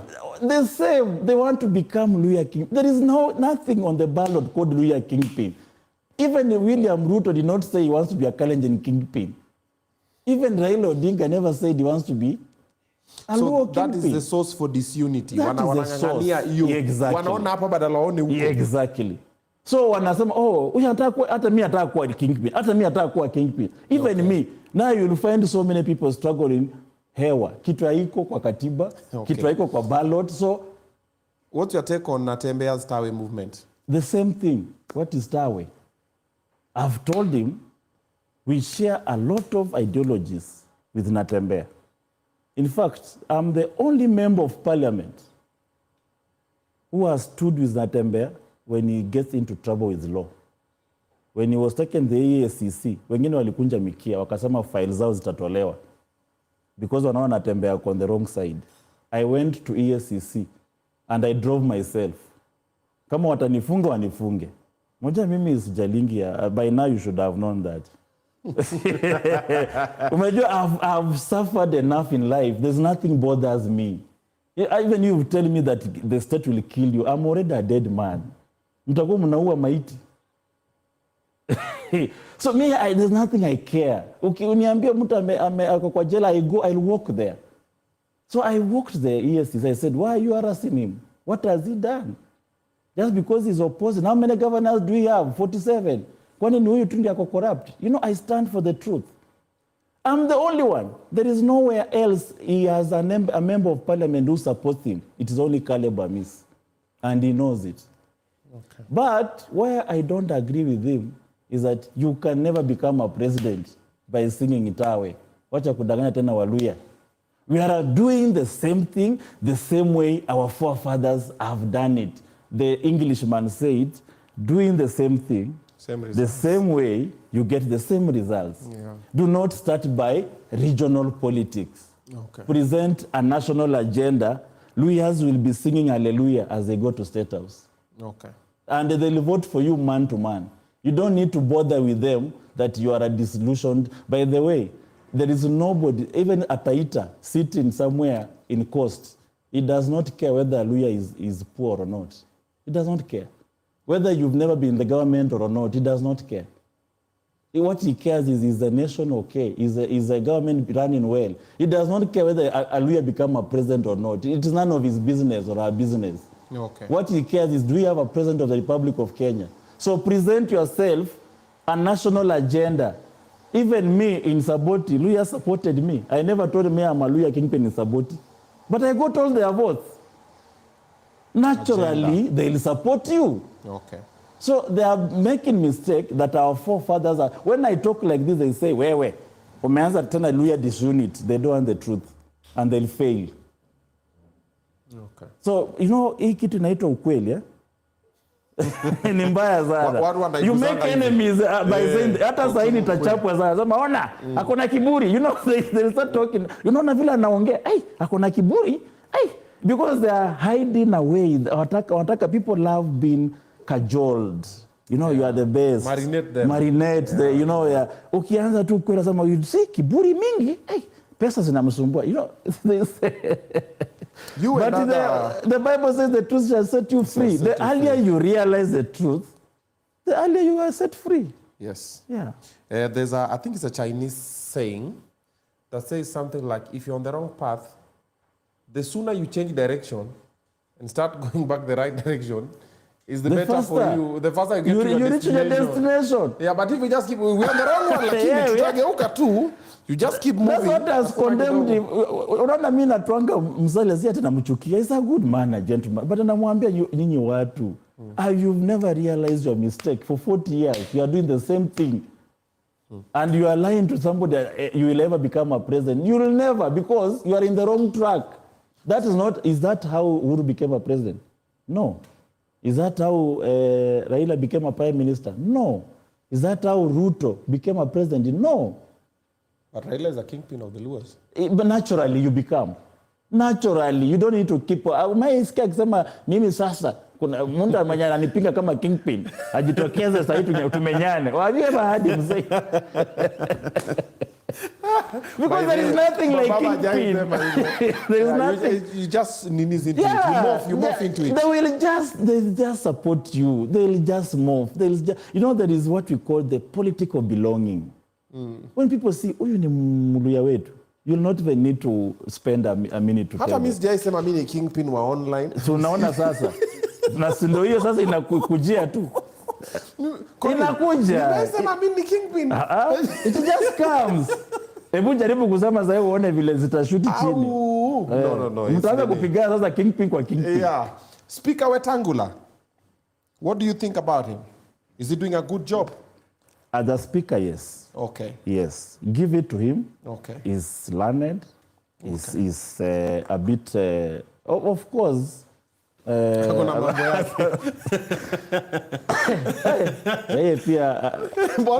me not go there because watasema hili vita za fornicate na ODM.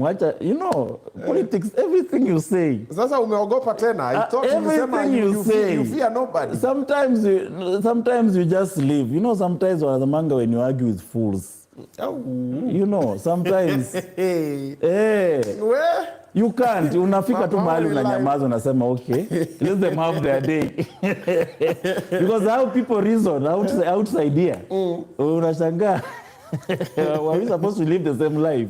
Yeah. You and other ODM members have threatened to leave ODM if it supports Ruto's bid come 2027. I've threatened.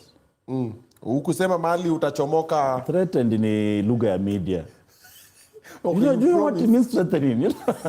Saa hii mtu akaingia kwa hii room asema Obinna, I can come here and say, wewe toka bwana na nyaunyo. Yeah. But I can say, Obinna, if you don't allow me to speak here, I will leave. Or one of us must leave the room. Yeah. That's not threatening. That's promising. So what did you do? We just said, ODM, some of us have suffered. Okay. Yeah. Kuna watu wanaongea kelele mingi. Have you ever seen my photo where I was tear gassed inside a car? I was just been sworn in as a member of parliament, an orphan who have struggled his way up to finally carry the Bible and say, so help me God. 2 weeks down the line, I was on the street championing for Raila kura imeibiwa. And I was so eager for Raila to become a president. I faced the police live. Unajua hii audacity yangu. Something, I think my biggest undoing is the audacity. Okay. Audacity yangu, I can do anything. And I went to police inside. They tear gas inside my car. Unaona ile, nowadays people, watu wana smoke tu sigara. I saw these young people on the street. Mtu ana smoke sigara wanafikia ni tear gas. Anakimbia mbio na ni mtu ana smoke tu sigara. Anatoka mbio. Ni wagani umeona hao. Bwana, you know, tear gas inside my car, ikapasukia ndani, my driver ka collapse, and the magari, all the locks were locked. And if it were not for Reuters, and I always give respect to Reuters media, there is those guys are trained. Sijui kama watu wa media wetu, okay, I respect our media, but I don't know whether they are trained to save life. Moja wengine wanafanyanga hivi hadi ukufa, anaona ukikufa as you die na wana cover as you die, he has died. You know those it's very bad. It's so heartbreaking. He's dying from the tear gas. Oh my God. But you know, these international guys are also trained to save life. So as they take photos, they're also saving life. So this guy saw me struggling na akafungua mlango as he was taking the images. Yeah. Na nikaanguka. Chokora akakuja kanimwagia maji. Nikapata hewa. Otherwise I could have died. Na driver? Driver he collapsed hapo. I don't know who saved him. And vizuri he collapsed on the brake. Ingekuwa kwa accelerator tungekuwa ndani ya zile maduka za Moi Avenue, because we are along Kenyatta Avenue. Zile maduka zote za Moi Avenue tungepita nazo ndani. Because he collapsed completely. And me, alifungua mlango. That picture is all over. It was on the news. It is one of the worst tear gas ever to a human being. It was Caleb Amisi. Ever. No any human being have suffered tear gas. Why? Not because I was fighting to be an ODM member of parliament or a member of parliament. I was already one. I was already a member of parliament, sworn in. I was fighting for Raila to become a president. So nikisikia watu nye na shangaa, what are these people talking about? Bwana, we've suffered. I've delivered a seat from a hostile ground. Where do you know William Ruto has come to my constituency na akaambia MCA awache kusimama na akampea pesa, awaambia wachana MCA, I'll give you money just to remove this Caleb because he's the only MP ambaye ni kichwa ngumu hapo. William Ruto. It is known. The MCA for Tuani was given 30 million by William Ruto just to remove me. And you 30 million? I defeated William Ruto hands down. 30 million nilikunywa maji. Nilimnyorosha. Sasa mimi William Ruto aliniambia kitu yote. Nilinyorosha mtu wake chwa. Akaleta mwingine sijua divide kura nini. Why? I could have gone to William Ruto. I could have been a minister by now. I was just principled to Raila Odinga. So if he's going to support Ruto in 2027, you're out? Yeah, so that's why we said, the reason why we've suffered, the reason why people have died. Do you know when Raila came from State House, not State House, Stato. Unajua Stato na State House ni kama... Huko kuna houses, state houses. Yeah. The time he came from US, akasema baba while you are away. Yeah. Na tukapita paka Jogoo House, tukisema tunaenda State House. Yes. Sasa tunachukua Raila from airport, tunampeleka kumwapisha State House. Na tukapita Jogoo House. I mean Jogoo Road. We went all the way. I was with Sam Matandi in my car, with Otienda Molo in my car. We were there, the three of us. Na tulienda hivi. Do you know I saw for the first time in my life police shooting people dead? Naona huyu ni mtu amepigwa risasi na amekufa. I saw dead bodies for the first time that have been shot when I'm seeing. Why were we fighting? Why were we fighting? At so that Joe can be a minister for mining. All these dead bodies so that Body can be in treasury. Body can be in treasury. No, I don't believe so. I don't believe so. I believed these people died because they believed that ODM stand for a new Kenya. A Kenya where there is no corruption. A Kenya where there is leadership is non-tribal. You get to position without everybody asking who is your name, what is the name of your father, where do you come from. A Kenya where education is streamlined, a Kenya where there is regional balance of resource allocation, that it does not matter whether you are in opposition or in the government, Saboti will get a road.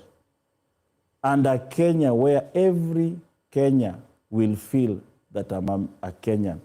And that's why the reason why people took sacrifice by blood. They died. I do not believe those young people were dying because they really wanted Mbadi to be in the minister for treasury. I do not believe. So you don't support the God broad-based forgive government? me if that was the reason why these young people died on the street.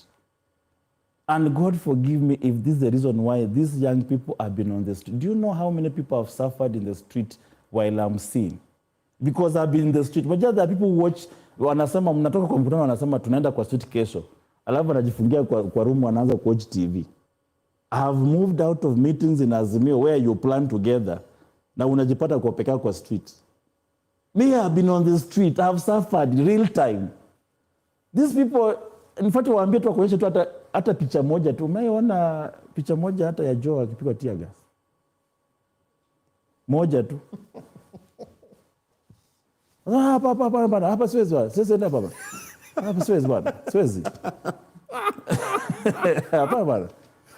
Tapigia baba. Nitaeleza baba mimi mwenyewe. You know, we must be real, eh? We must be real. There is a reason why people say Raila has suicidal supporters. Why are they suicidal? People don't just die for the sake of dying. People die for a reason. The suicidal supporters because they believed ODM has an alternative government. Now, Obinna, tumekaa tukisema Ruto ni mbaya, Ruto aende, Raila apate kura, alafu mnajiunga. Sasa when you come together, Kenyans must ask, number one, have you said he stopped being the corrupt person you are saying? Has he stopped being the ICC suspect? Has he stopped being the tribal leader? Has he stopped, carrying all the bad manners of governance? So before you come together, you must have said, tumesikizana hata kuwa corrupt, tumesikizana hata uwa watu, tumesikizana he will change his ways. We've agreed he will take mediocrity. He will take mediocrity away from governance. And will instead embrace meritocracy. Have we reached there? No. So at what point have we converged? ODM ilikuwa one side, Ruto na Kenya Kwanza walikuwa his side. So what has brought us together? You know, hata kwa vita, kuna kwanga na huyu, hii sasa rekebisha hii, you must meet somewhere. Yeah. So until we are told that hii mambo tumesikizana amewacha, na hii sasa ile tunakuwa tuna-agree tufanye, tutafanya, we have a common goal together. Government coalitions are made everywhere. Israel government is all coalitions. German has had coalitions. South Africa recently, and it used to be ANC, but South Africa is governed by coalitions. But why do they have coalitions? They sit down and say, South Africa, ANC is this is your portfolios.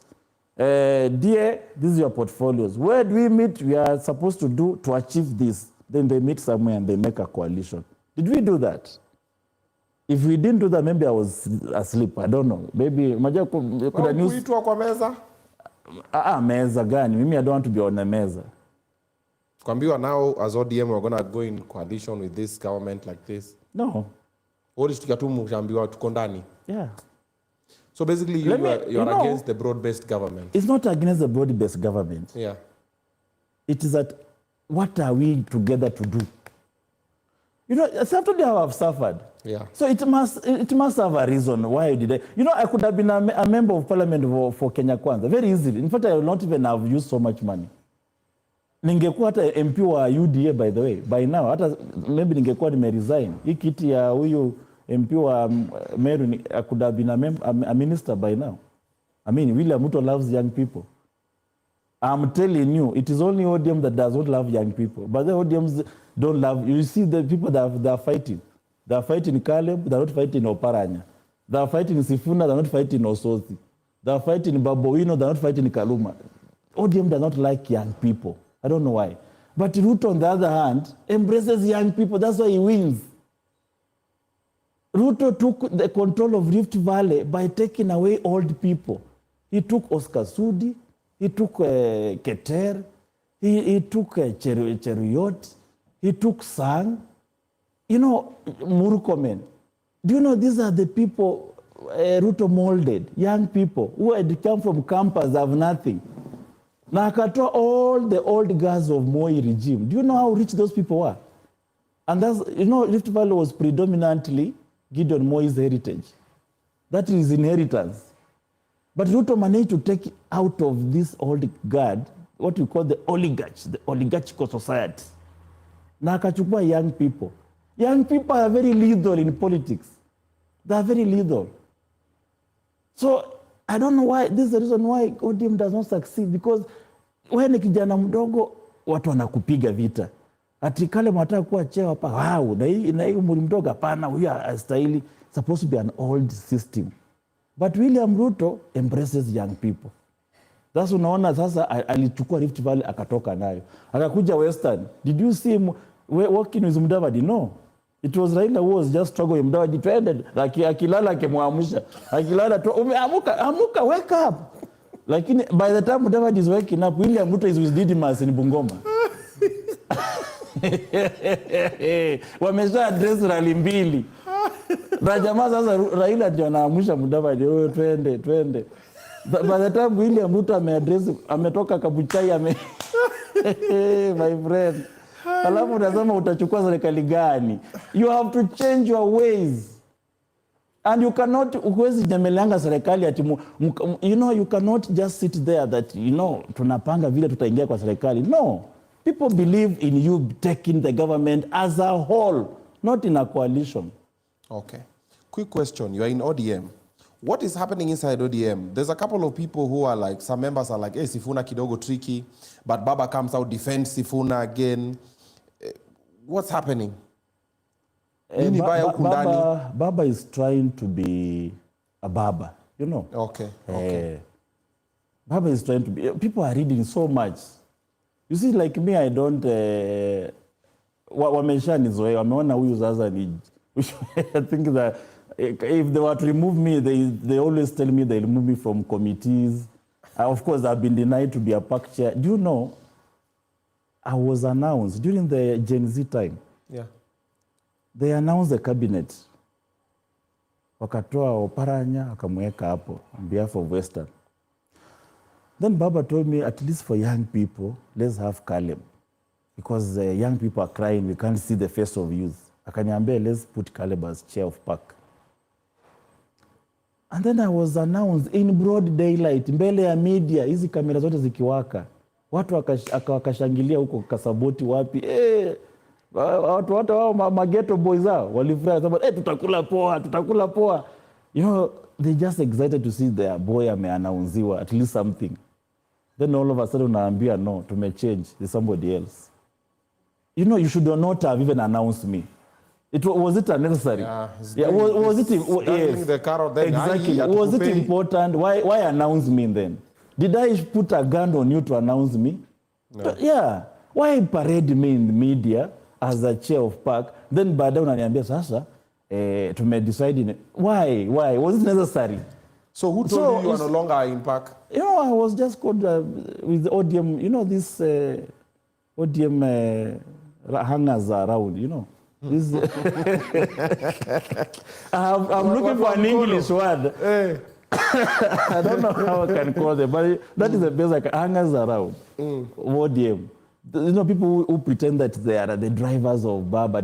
Ukisikia huyu ameongea ni sauti ya Baba. It's a lie. Hakuna Baba anakuanga ameongea. Those people, they have learned Baba's weakness. And they know Baba cannot do anything, he's compromising. Wakimwambia wacha tutoe huyu na anasema it's okay. So Baba blessed you. So this team around, this team, their names, these people have been in Azimio, wakaangusha Baba, they have been there. They never want to see, I don't know what happened.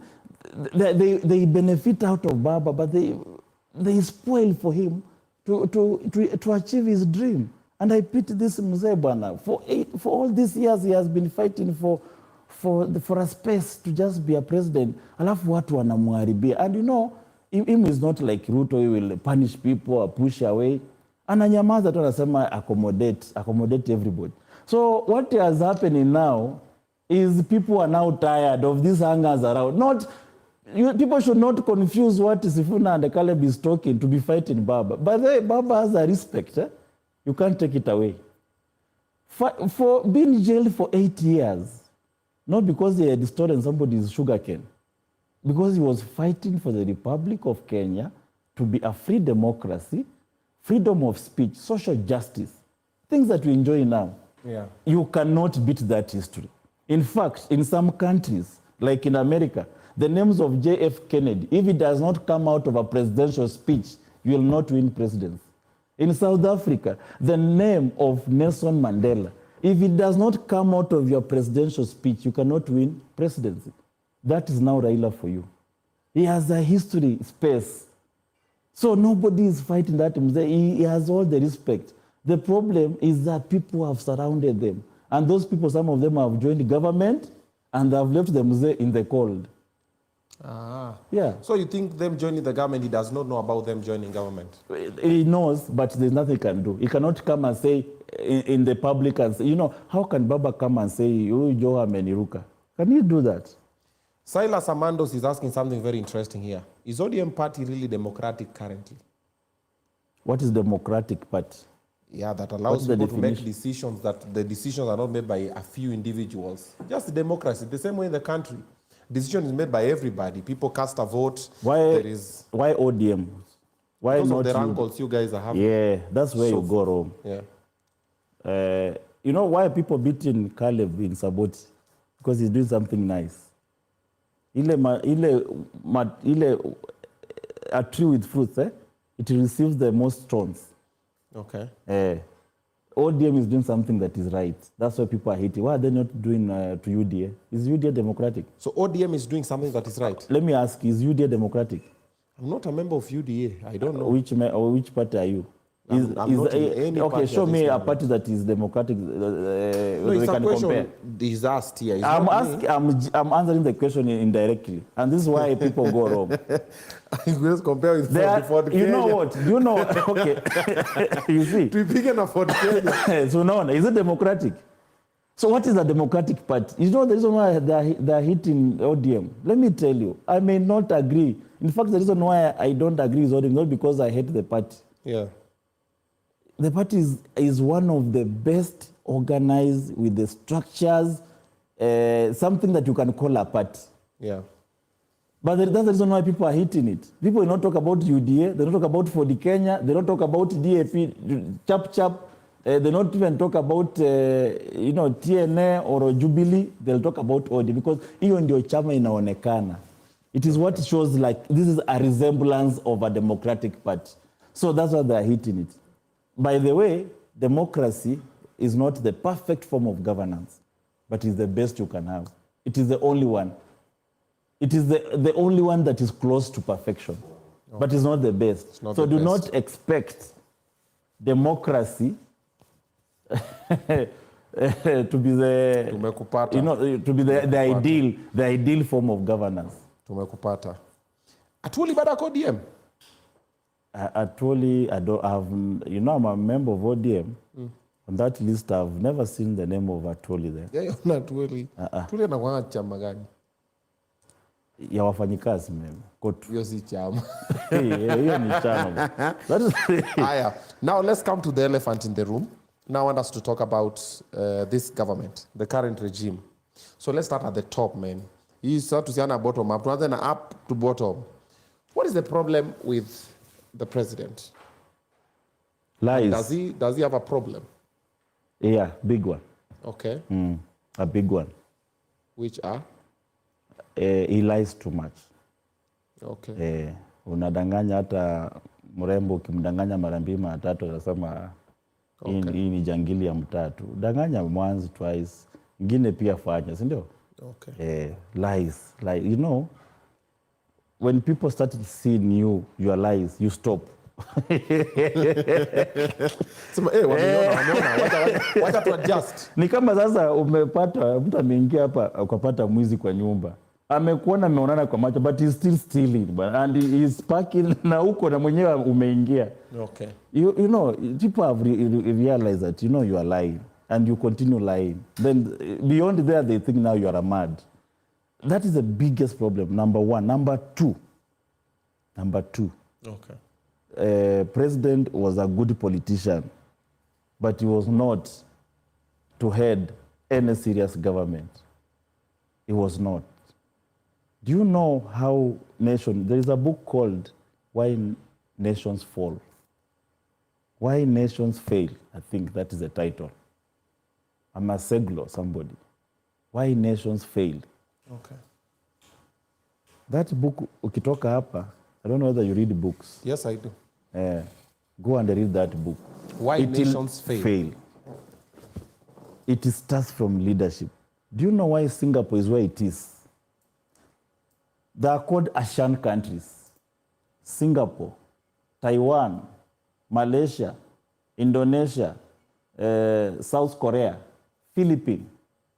They were at par with Kenya. In fact, if you go to Malaysia, there is something called Kuala Lumpur Conference Center. It was a photocopy of KICC. They copied from us. We were ahead at some point, ahead of Malaysia. People are now living here to go and benchmark in Malaysia. We were ahead of them. Do you know where they are? Do you know we have the same tiles? We were colonized by the British. Do you know that heterogeneously society, as by heterogeneous society I mean various tribes, various regions, different heritage, different culture, different language as Kenya. And do you know what? They have the same economic status. They don't have minerals. They are agricultural setup. They are a textile. So where did we go wrong? Because of leadership. Now in Singapore, there was a leader who had a cabinet. And those cabinets, he chose them, the cabinet were aligned to his vision. And the Singapore akasema number one, no corruption. Every coin goes to the intended purpose. Kwa cabinet. Number two, education. We do not have the minerals, we do not have the natural resources, we do not have the oil. How will we attract the global flow of income? You look at the energies of a country. So if I ask you, Obinna, what is the strength of Kenya? Do you know? We are always struggling about the cake. How do we divide this cake? So how do you bake the cake? Who bakes the cake? Who brings the flour? So how is the cake baked? We've never thought about that. A leader who will come to this country and say, what is the strength of the country? Do we have the oil? So can we compete with Saudi Arabia? No. Can we be like Dubai that was a desert, now it is now an attraction of the whole globe? No. So what do we have? Education. Kenyans are the most smart people in the world. Sell it. That's why our teachers are attractive, our nurses are attractive. Philippines, 35% of Philippine GDP is from diaspora remittance. Why? Because they realize that our people are accepted. We don't have the oil to sell, but there is something we can sell to the world. Kenya, instead of now making education well, they are now destroying education. CDF inatoka, anaangalia. Capitation inaenda, wanaongea tu kwa matanga. They don't care. Bwana, funding model ya university. Bwana, funding model of a Kenyan university must be a national emergency. At university kuna shida ya funding model. Everything must stop. And we discuss about it. Wanaongea kwa matanga inaisha. And then you lie to yourself you are building a nation? No way. Look at the country. What is our strength? How can in Singapore, everything goes to Singapore. Banking industry, Singapore. Insurance industry, Singapore. They don't have the oil. They don't have the natural resources. They are not selling this natural resource. They don't have the advantage of Russia. They don't have the technology of US. They don't have the expertise of Chinese. What do we have? We have a good education system.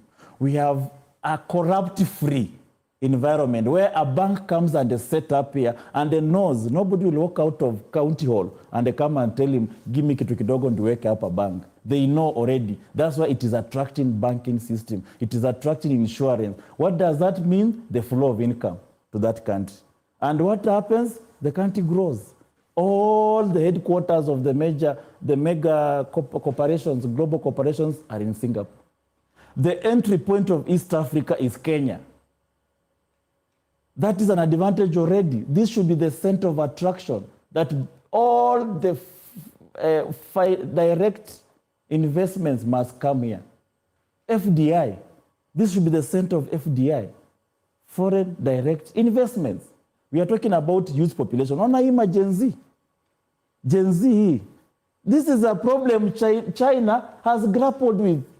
What did China do? It attracted the Mercedes-Benz of Europe, of Germany. Mercedes-Benz is a German model. Being manufactured where? In China. Why? Cheap labor. Why? Large population. So how do we attract them? We make our system that is corruption free. Our judiciary, mutu akikugonga, you can go to the judiciary and get justice. Judiciary is working. ESCC is working. Corruption. The institutionalization of a country, that every institution is working, that's what attracts the global flow of income. That people sitting down somewhere in Texas will say, which country can I go to? Kenya. Why? Because of good system on judiciary, education, blah, blah. People are ticking the boxes. This is what makes Kenya to attract the global flow of income. We are not doing that. Tell me one thing that William Ruto has done to attract the global flow of income, other than attracting the globe, attracting our money by siphoning our money to Dubai and other countries. So you don't believe there's something he's doing well? Show me. You are here. Ama, you're not. Have you just arrived now? Are you a Kenyan? Kwani wa kukua hapa affordable housing ikipangwa? Affordable housing, ndugu. Do you know there is something called priority? This affordable housing is something that you borrowed from Malaysia and Singapore. Not knowing there is developmental stage of a country. That is a social welfare. Affordable housing means what? You are trying to make the vulnerable afford what they cannot afford. Why is the vulnerable? Have you developed elsewhere? Now there are others now who are vulnerable. Vulnerability cannot be priority number one for a nation building. First, build the nation. Now the nation takes care of the vulnerable. What is now? Kama wewe mwenyewe ni maskini, wale street boy utawasaidia aje? Sipaki uwe tajiri kwanza, ndio useme hii kidogo niko nao, wacha nisaidie sasa watu wenye hawana. So the nation must develop first. Now once the nation has developed, then you say, nani ana nyumba mzuri kama yangu? Then the nation will say, let's have a housing program for the less fortunate. But you cannot say, let's start with the less fortunate. Tuwasaidie tu. See, bottom up. No, but you see, you've not developed the nation first. Unatoa hii kidogo hii. Alafu you see the way you are doing. You know, most of the things that are done in this country, they have something around it. Money making. The easiest way to make a deal. So that, can you look at those people who are doing contract of housing finance? You'll be shocked. They are just deals, something is this. But that is not how you develop a nation. Singapore and Malaysia came with housing program after Singapore has had a development, they are called developmental states. They are already developed. So they are saying the vulnerable in the society, how can we help them? Let's have affordable house for them in Kibera, in wherever, in that way. But unapata, kama I saw affordable housing in Kitale, agricultural growing area. Do you know, this is supposed to be the broad, umesikia sema Kitale is the bread basket of the Republic. Yeah. Without a bread inside the basket. So if it is the bread basket of the Republic, why do you have an affordable housing there? And this is a place that is supposed to be feeding the whole country. So why is it vulnerable? Wanajenga kwa a place that you are supposed to do farming. When the whites came here, hawakuenda kufanya farming kule Machakos ama wherever, and North Eastern. They identified Kitale and they settled there, large farming area. And there is a large-scale farming because this is a conducive environment. We should not have houses in a farming area. I go there and I see people doing gated communities in a farming area. Why can't you do gated community in Upper Machakos to Upper, where nothing can grow? Why take to a place where you are supposed to be growing? So eventually we'll have a food-deficient country because there's nothing to grow and there's nowhere to grow anyway. Alafu watu tukiongea hivyo wanasema ati sisi ni vichwa ngumu. Ati baba akisema left ni left, right ni right. Ati sijui ati sisi ni timu wa Munyoro. Sijui so who will build Kenya? Who will come and save our country? There is nobody will come like manna from heaven and drop to anasema sasa now let's have order. It is us. And the young people must not believe in some of us. Nobody will come from heaven. You just choose among yourself and say, so who has a better idea? Let's support him. And it does not even need to be a perfect human being. I look at how Gen Z are handling presidential candidates and I feel pity for this country. Wanaanza wanapeperusha babu, wanamtupa. Wanakuja wanachukua Sifuna, wanamtupa. They start doing Matiang'i, wanamwacha. Wanasema amefanya. Wanakuja Marago, wanamtupa. So who do you want? They need to make a choice. Wanakuja Morara, tena wanamtupa. Now they are nowhere. Somebody will come up, tena waanze kusema huyu ako na hii, tena wanamtupa. They are undecided. So? Okay. A lot of people are saying 2027 is going to be an exodus. Mass exit of parliament. A lot of young leaders are going to come in. A lot of members of parliament who are there are going to be sent home and everything. But now when you look at the presidency, Ruto is still winning in 2027. But the people are saying, oh, Ricky is taking, oh, Baba is taking, oh, Sujinanda is taking over. Now, let's dissect them one by one. Let's start by the president, Ruto. Do you see him winning again 2027? No.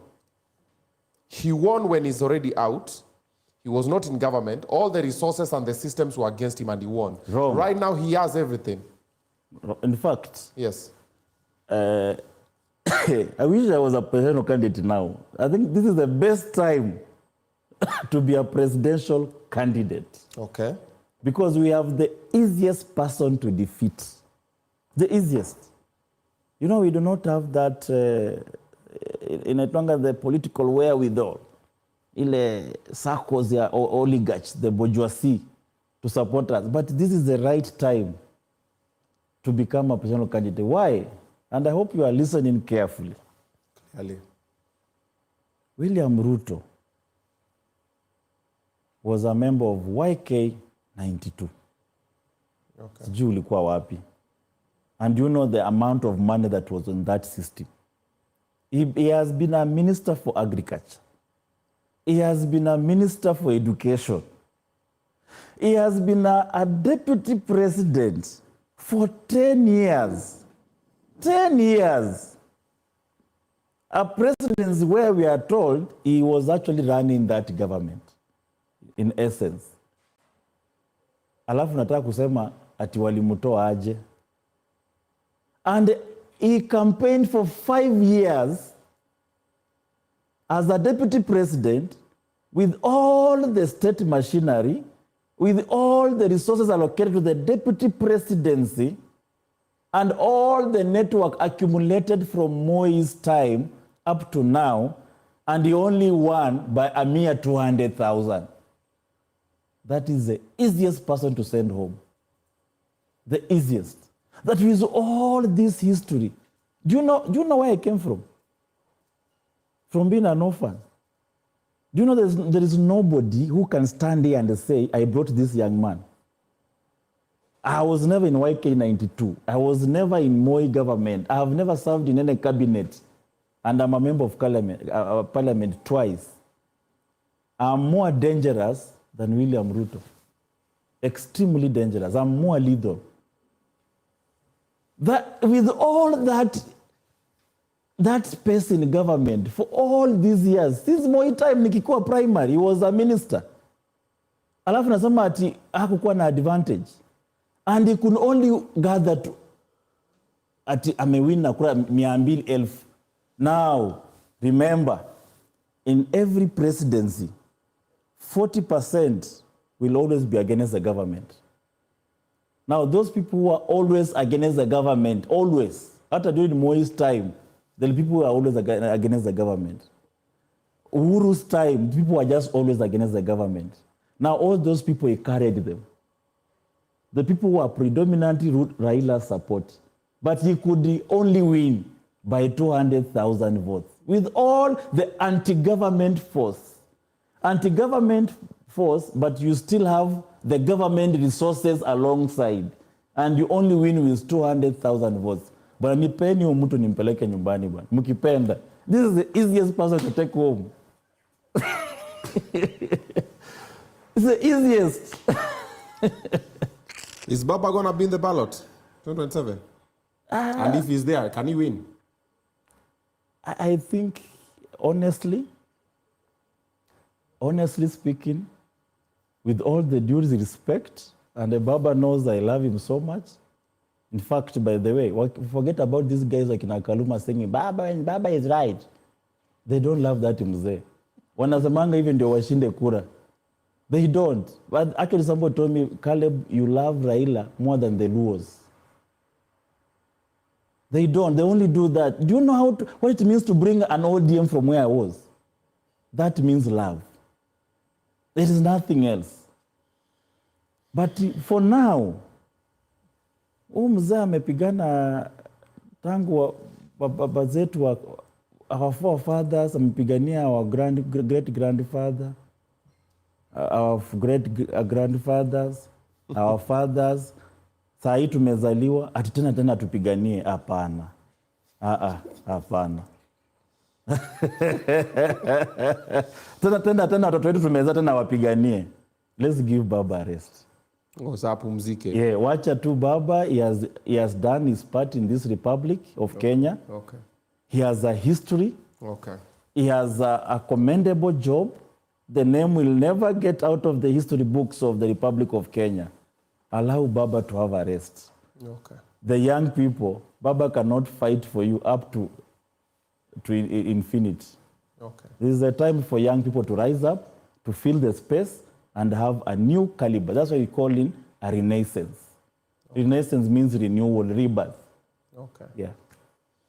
All right, time is coming up right now for you guys to bring the questions that you want to ask Mheshimiwa over here. And remember, we're getting ready for Matata in the building.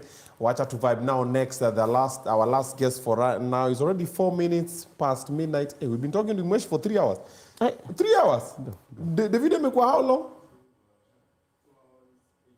2 hours, 8 minutes. Hey, Mheshimiwa, you can talk. Yeah, but we're still taking your questions because we want to find out zile ma questions zitakuwa zinakuja ni kama quick fire. Sasa zile maswali zinakuwa pam.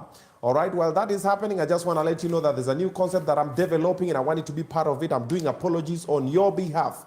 If you have offended anybody and you want to apologize, let me do it for you in style. Okay, nakuja pale naambia amependa nini, kama ni maua, kama ni chocolate, kama ni nini, nafika pale naambia mazee, nani amesema pole sana, alikuwa amefanya hivi na hivi na hivi, because unajua sometimes ego inakuwa tricky ama hataki kukuona, lakini unajua mseni fan wangu unasema huyu nikituma Obinna atamsikiza kidogo, unanituma na kuja na kufanyia shughuli kama hiyo. Hebu check out this video so you can understand the concept. Kijana anajua nyumbani. Okay. Huyo kijana anajua mimi ni babake mzazi. Ndio. Na kama hawezi kuja mimi mwenyewe aniombe msamaha, yes, akutume wewe. Bona? No, si sasa amesema ni haya, hapa iko sawa. Hapa. Ni hapa. Haya. Mambo mam? Yes, asante. Nakutumia. Haya. Naona umekuja? Nimekam. Nimefika, mazawadi ndio hizi. Ako wapi? Ako pale kwa gari. Kwa gari? Haya, twende utuintroduce. Haya. Baba Njoki. Hebu toka. Hello. Kwani umepata mgeni? wewe hata ni mgeni wako. How are you? Mzuri. Uko mzima? Niko mzima kabisa. Mimi naitwa Obinna. Obinna? Nafanyanga kazi ya kufurahisha watu. Sasa nilikuwa nimeongea na Mama Njoki hapa kidogo. Tulikuwa tumepanga tukusalimie kidogo. Tukulete kazawadi kidogo. Kutoka kwa kijana anaitwa Samuel. Samuel alinipigia simu akasema ni kijana wako. Akasema nikwambie he's very sorry kwa chochote ilifanyika. Na nikulete zawadi kidogo. Sasa nikaongea na mama akasema ni viatu. Ndio umependa. Sasa Samuel akatuma pesa. Yenyewe akikutuma alijua alifanya nini? But mimi hajaniambia, lakini anasema tu Obinna nisaidie ku apologize to my dad. Alafu akanipea namba ya mom, so tukapanga na mom. Ndio, alafu haikuwa hata big deal. Mtoto samehea mtoto tu. Acha nikwambie Mama Njoki. I always tell you, hakuna wakati wa kubebeleza hao watoto. Na kila wakati ninakuambiaga, we need to train them to strong enough. Strong enough. Ndio maana ka apologize. Ama unamaanisha strong enough gani? Hapana, acha kunini. Kwanza hizi viatu hebu kwanza. Obinna. Yes. Huyo kijana anajua nyumbani. Okay. Huyo kijana anajua mimi ni babake mzazi. Ndio. Na kama hawezi kuja mimi mwenyewe aniombe msamaha, yes, akutume wewe. Bona? No, si sasa amesema nikuje kwanza nikuongeleshe, alafu kama roho imetulia sasa atakuja. Si ndio? Alafu wacha kunini, huu ni mgeni, yeye ametumwa. Fanya tu hivi, wewe chukua tu hizi. Ana kwanza blend. Hizi viatu blend ziko smart. Hebu ona. Hebu fanya hivi. Okay. Fanya hivi. Mimi sina shida naye. Yes. Lakini zawadi mwambie tu akae nazo. Akuje tu, mimi sina shida, akuje tuongee na yeye. Okay. We just go back with your. Kuna vile anaweza rudisha hizi viatu smart hivi. Hata heri basi nikazipigishe bei. Mama Njoki. Angalia kiatu. Angalia kiatu. Ile kiatu ni smart. Alafu kubali tu mtoto wako. Kubali tu. Mimi sina shida naye. Ame take time, ame take his resources kufanya hii kazi yote. Kubali tu. Alafu pia ukijana tusiwe tumemfanyisha kazi ya bure. Okay, sawa, weka kwa gari. Lakini mwambie ajilete nyumbani. Okay. Tuongee naye. Sawa. Sina shida naye, msalimie na umwambie ajilete. Hivyo msamehe. Akikuja tukiongea na yeye, baraka zinatoka ndani ya moyo. Wewe fanya tu hivi, wewe kubali tu umemsamehe. Mwambie sina shida naye. Ataona video, utaona hii video. Sina shida naye. Mwambie sina shida naye, lakini mwambie akuje nyumbani. Sawa. Sawa. Asante sana. Asante Obinna. Nimeshukuru sana. Thank you. At least my family rudi pamoja. Thanks mom. Nilikuwa na stress. Yes. Stress kabisa. Asante mom. Nakushukuru. Asante. Thank you. Ingia kwa gari twende. Thank you. Maana hata mtoto wake atisati yako na makosa. Okay. Lakini okay. Mama nachoma maze. Yes. So thank you for watching this one. Let me know who is that person you want me to go and apologize to on your behalf, and I'm gonna go there. Niambia wamependa nini, tuwabaya kama zawadi, tuwapeleke, tufanye nini, tuwa surprise. Tuma email hapo tvobinna@gmail.com. Tuambie neje Obinna, nimefanya makosa, nataka uende apologize kwa this person. We'll send you the red card, alafu tuendefanya mambo yetu. You've gotten the idea. Si ndio umepata idea venye unaenda. Let's make the world a beautiful place maze. Egos reduce, watu apologize, tukue pamoja. Ama ni aje? See you on the next one. What's up everybody? Oga Obinna is in the building, and this is another property we have at Fervent Properties. What do I mean? Hii ni barabara inatoka pale Koma inaenda Macha. Okay? We are on the road. It is an acre plot of land. So nafika hapa, unaweza ichukua yote kama acre, but pia ukipenda munashikana. Plot zimekatwa hapa na kila plot ni 950,000 shillings only. Munaona? Brand new, ndo tutakatakata mamiti nini, tupige ka perimeter fence hivi nini, so it's brand new. And tayari tuko na title deed. Na kama unataka kulipa cash, kuja na 850. Sema ni Obinna amekutuma ndio 850, weka kwa meza, chukua plot yako hapa. Weka petrol station, weka shopping mall, weka shule, weka hospitali, because this is a very fast growing town. Ile ni Koma, hii inaenda Macha on the road. Property imefika mpaka barabara hii yote. Maze, it does not get better than this one. Come through Fervent Properties and we are very legitimate. So piga your number, find out malipo ya polepole ni gani nini, alafu kama ujipange kuja tu grow pamoja.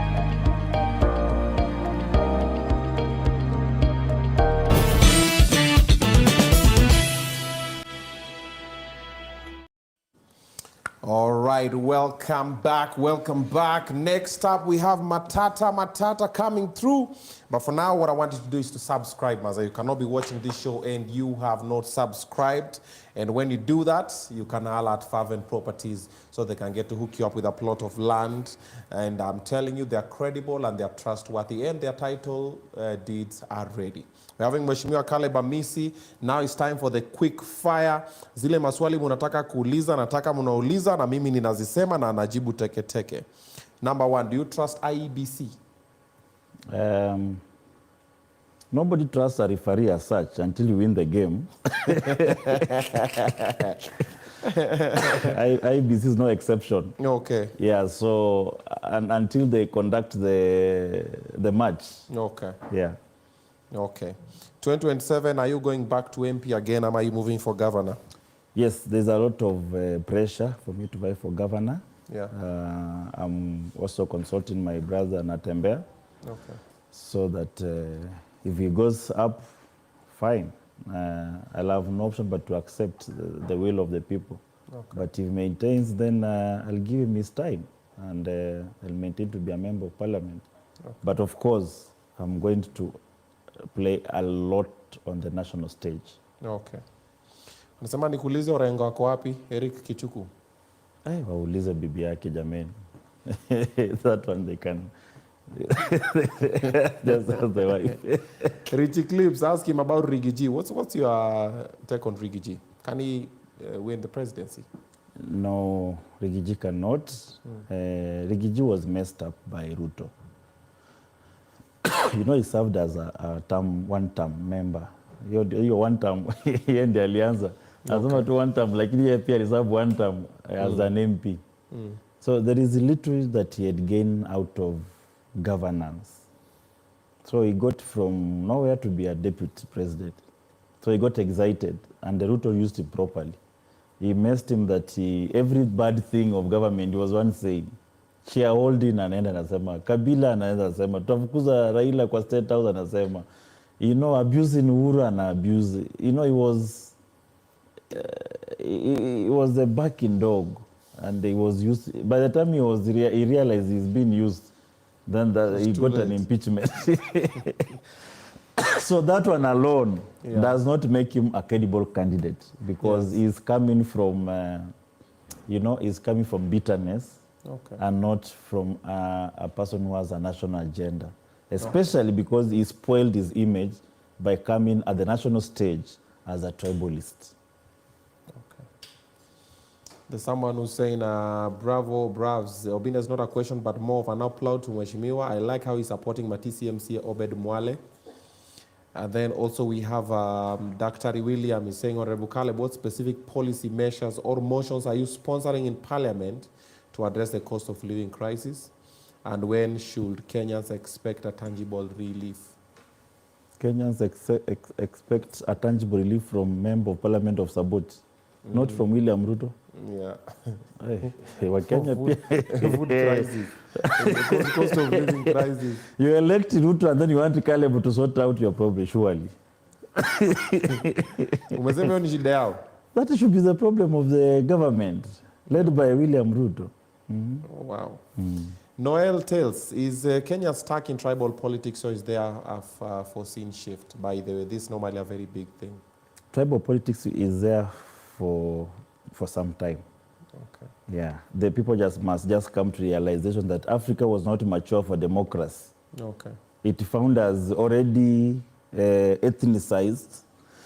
Our leadership, even if you look at our paramount chief, you'll find there is Wanga huko, kuna wa Nyanza huko. We were already ethnicized. And they're trying to bring democracy in such a system. Okay. It's hard. So we will play tribal politics for some time. Okay. And of course, the young people carries the, they're the generation that can cut off this yoke of tribalism. Okay. Yeah. But now, unfortunately, the young people have seen they're still practicing tribalism. Okay. Yes, the Gen Z are still tribal. Who's your preferred candidate for 2027 presidency? Now, not yet. Myself, maybe. Oh, so bado I'm not vying, but if I was to prefer, I'll prefer myself. But I'm not vying. What's your take on Matiang'i? Matiang'i has a baggage. And I don't know why he did that. Did what? What he did, the young people were excited with Matiang'i. Now, instead of coming from US and even landing in Taita Taveta, he's landing in Kisii. Now, when you leave now, Kisii is going to Minnesota to meet Kisii. What the hell is this? He's going to, no, but you see, we are not saying they are bad, but don't just practice tribalism from local to international. That's not what people wanted. That's why you see he's not carrying the day, and he's not learning. Now, what makes me excited with Matiang'i? And I used to be excited, and he knows. I actually called him myself. Nikamwambia, you look like a candidate for young people. But that's why, and he landed in Kisii. And then we go to Dallas to just meet what Wamunyoro is doing. Hey, but hata sufiche kadi white ufiche. What do you think of Kalonzo running for presidency? He's a good man, corruption free, but a spent cartridge, honestly. Your research ilishaenda. Ilishaisha. He cannot excite. Alafu, there is this thing people are lying to themselves. But let me tell you, the next election is a runoff. Don't be lied to. Hii kitu nasikia sijui Wamunyoro, these people, they are going to turn like this. Kila mtu atakuwa na vai. You will see Kalonzo vying, you will see Matiang'i vying, you will see another group. We are going to a runoff. People should be prepared for a runoff. In fact, what I can tell the new IBC chair, in one of your diary, put runoff somewhere. As a backup plan. Start preparing mapema. It is a runoff. People are going, these people, we know them, their behaviors. Yeah. And they don't be even shocked if they have worked together. But people are shocked, Bwana, that we could not believe Raila is working with Ruto. So what makes you think Kalonzo will not work with Ruto? Tumedanganywa imetosha bwana. Ifikie hapo. It's enough. It's enough now. Martha Karua? It's a time iliisha. Okay. You know, in politics, you've seen even Hillary Clinton, a very good lady, international icon, but she cannot attract. Yeah, it comes a time when you cannot attract anymore. So, Mother Karua, she can do a NGO, blah, blah, but president, I'll not be there. If he's there, niambie ni msupport, kuanguka mimi hapana bwana. Omtata Okia. You know, that is, living in miasma, building castles in the air.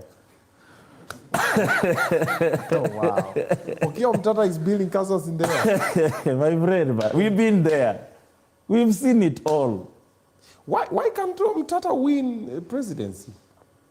Not in the current. You see, for a Omtata to win a presidency, he must be supported by a bourgeoisie. Even in Russia, a bourgeoisie system is replaced by another. Whether it is the better bourgeoisie, so be it. But that's how it goes. There is no in between. So you created a bourgeoisie society. It can only be replaced by either maybe a lesser lethal bourgeoisie society. Like in at mutandao X, at I'm scoring high in X, then I'll become a president. It's a lie. It's a lie. You know, has he ever addressed a right? You know, he's my good friend. But me, like I said, people can hate me as much as they wish. But I'll tell you the truth. If you listen to the truth, you are going to succeed, by the way. Because nakwambia, hapo naanguka, alafu unasema, lakini kikushangilia na unaenda kwa maji.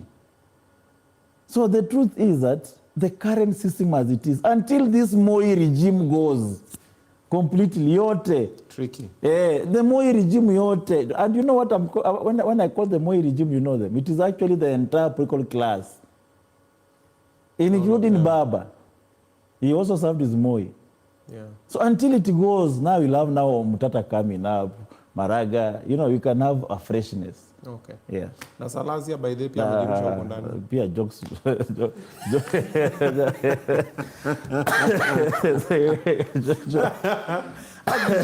Umesema jokes tu watu wengi kando. Surely. You need to differentiate. Salasia venye anasema ground nyingi amezunguka Kenya mara 2. No, mwacha mtoto paga cheze kidogo.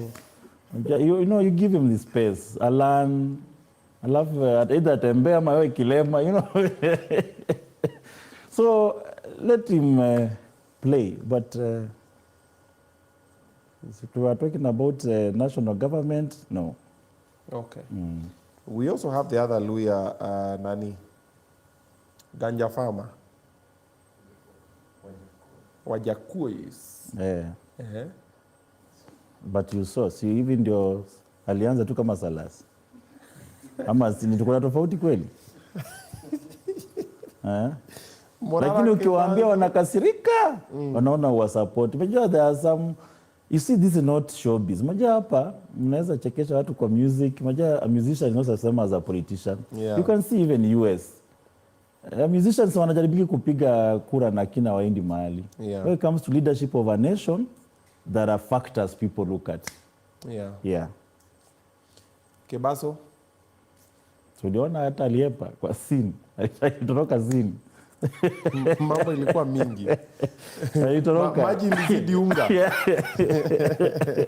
Lakini ungemwambia hiyo time angesema you don't like young people. Okay. Yeah. Aya, give us your parting shot tafadhali hapa kwenye kamera. Watu wako ndio hawa. Parting shot is simple. Every generation has had a time to rise up and do what needed to be done. We had a generation that fought for independence. They chased away the British. We got independent. We are now a free country. There was a generation that fought for multipartyism. Some died in the process. Some survived. Some were imprisoned. Some got permanent deformities. But here we have multipartyism. And there is a generation that fought for the new constitution, devolution. Now we have a new constitutional dispensation, 2010, and we have a devolution. Now, there is this generation that must fight a different battle. And the battle for now is economic renaissance. We are not fighting for independence, we are already independent. We are not fighting for constitution, we already have a constitution. We are not fighting for multipartyism, we are already a multi-party society. But what is missing is economic emancipation. So the young people of their generation must rise up and do what needs to be done. There you go. From Mheshimiwa himself, amekwambia wakusikiza na asiki. Na asikize. Thank you so much for coming through. Thank you. It's been a long time coming. Finally, we go to sit down and have a conversation. Tunarudi kutembea Matisi lini? Anytime.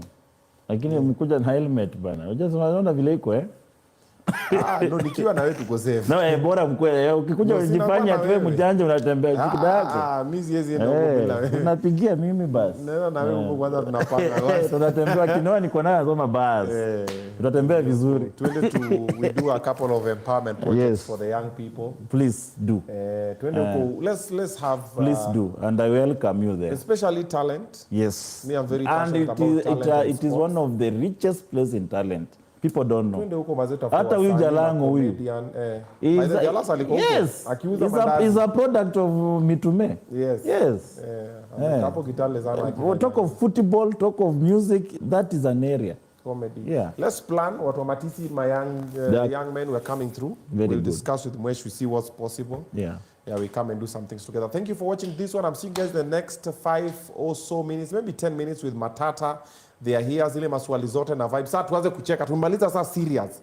Sasa tucheke, we have a good time, then we see also the young men wanajituma sana. See you in a short while.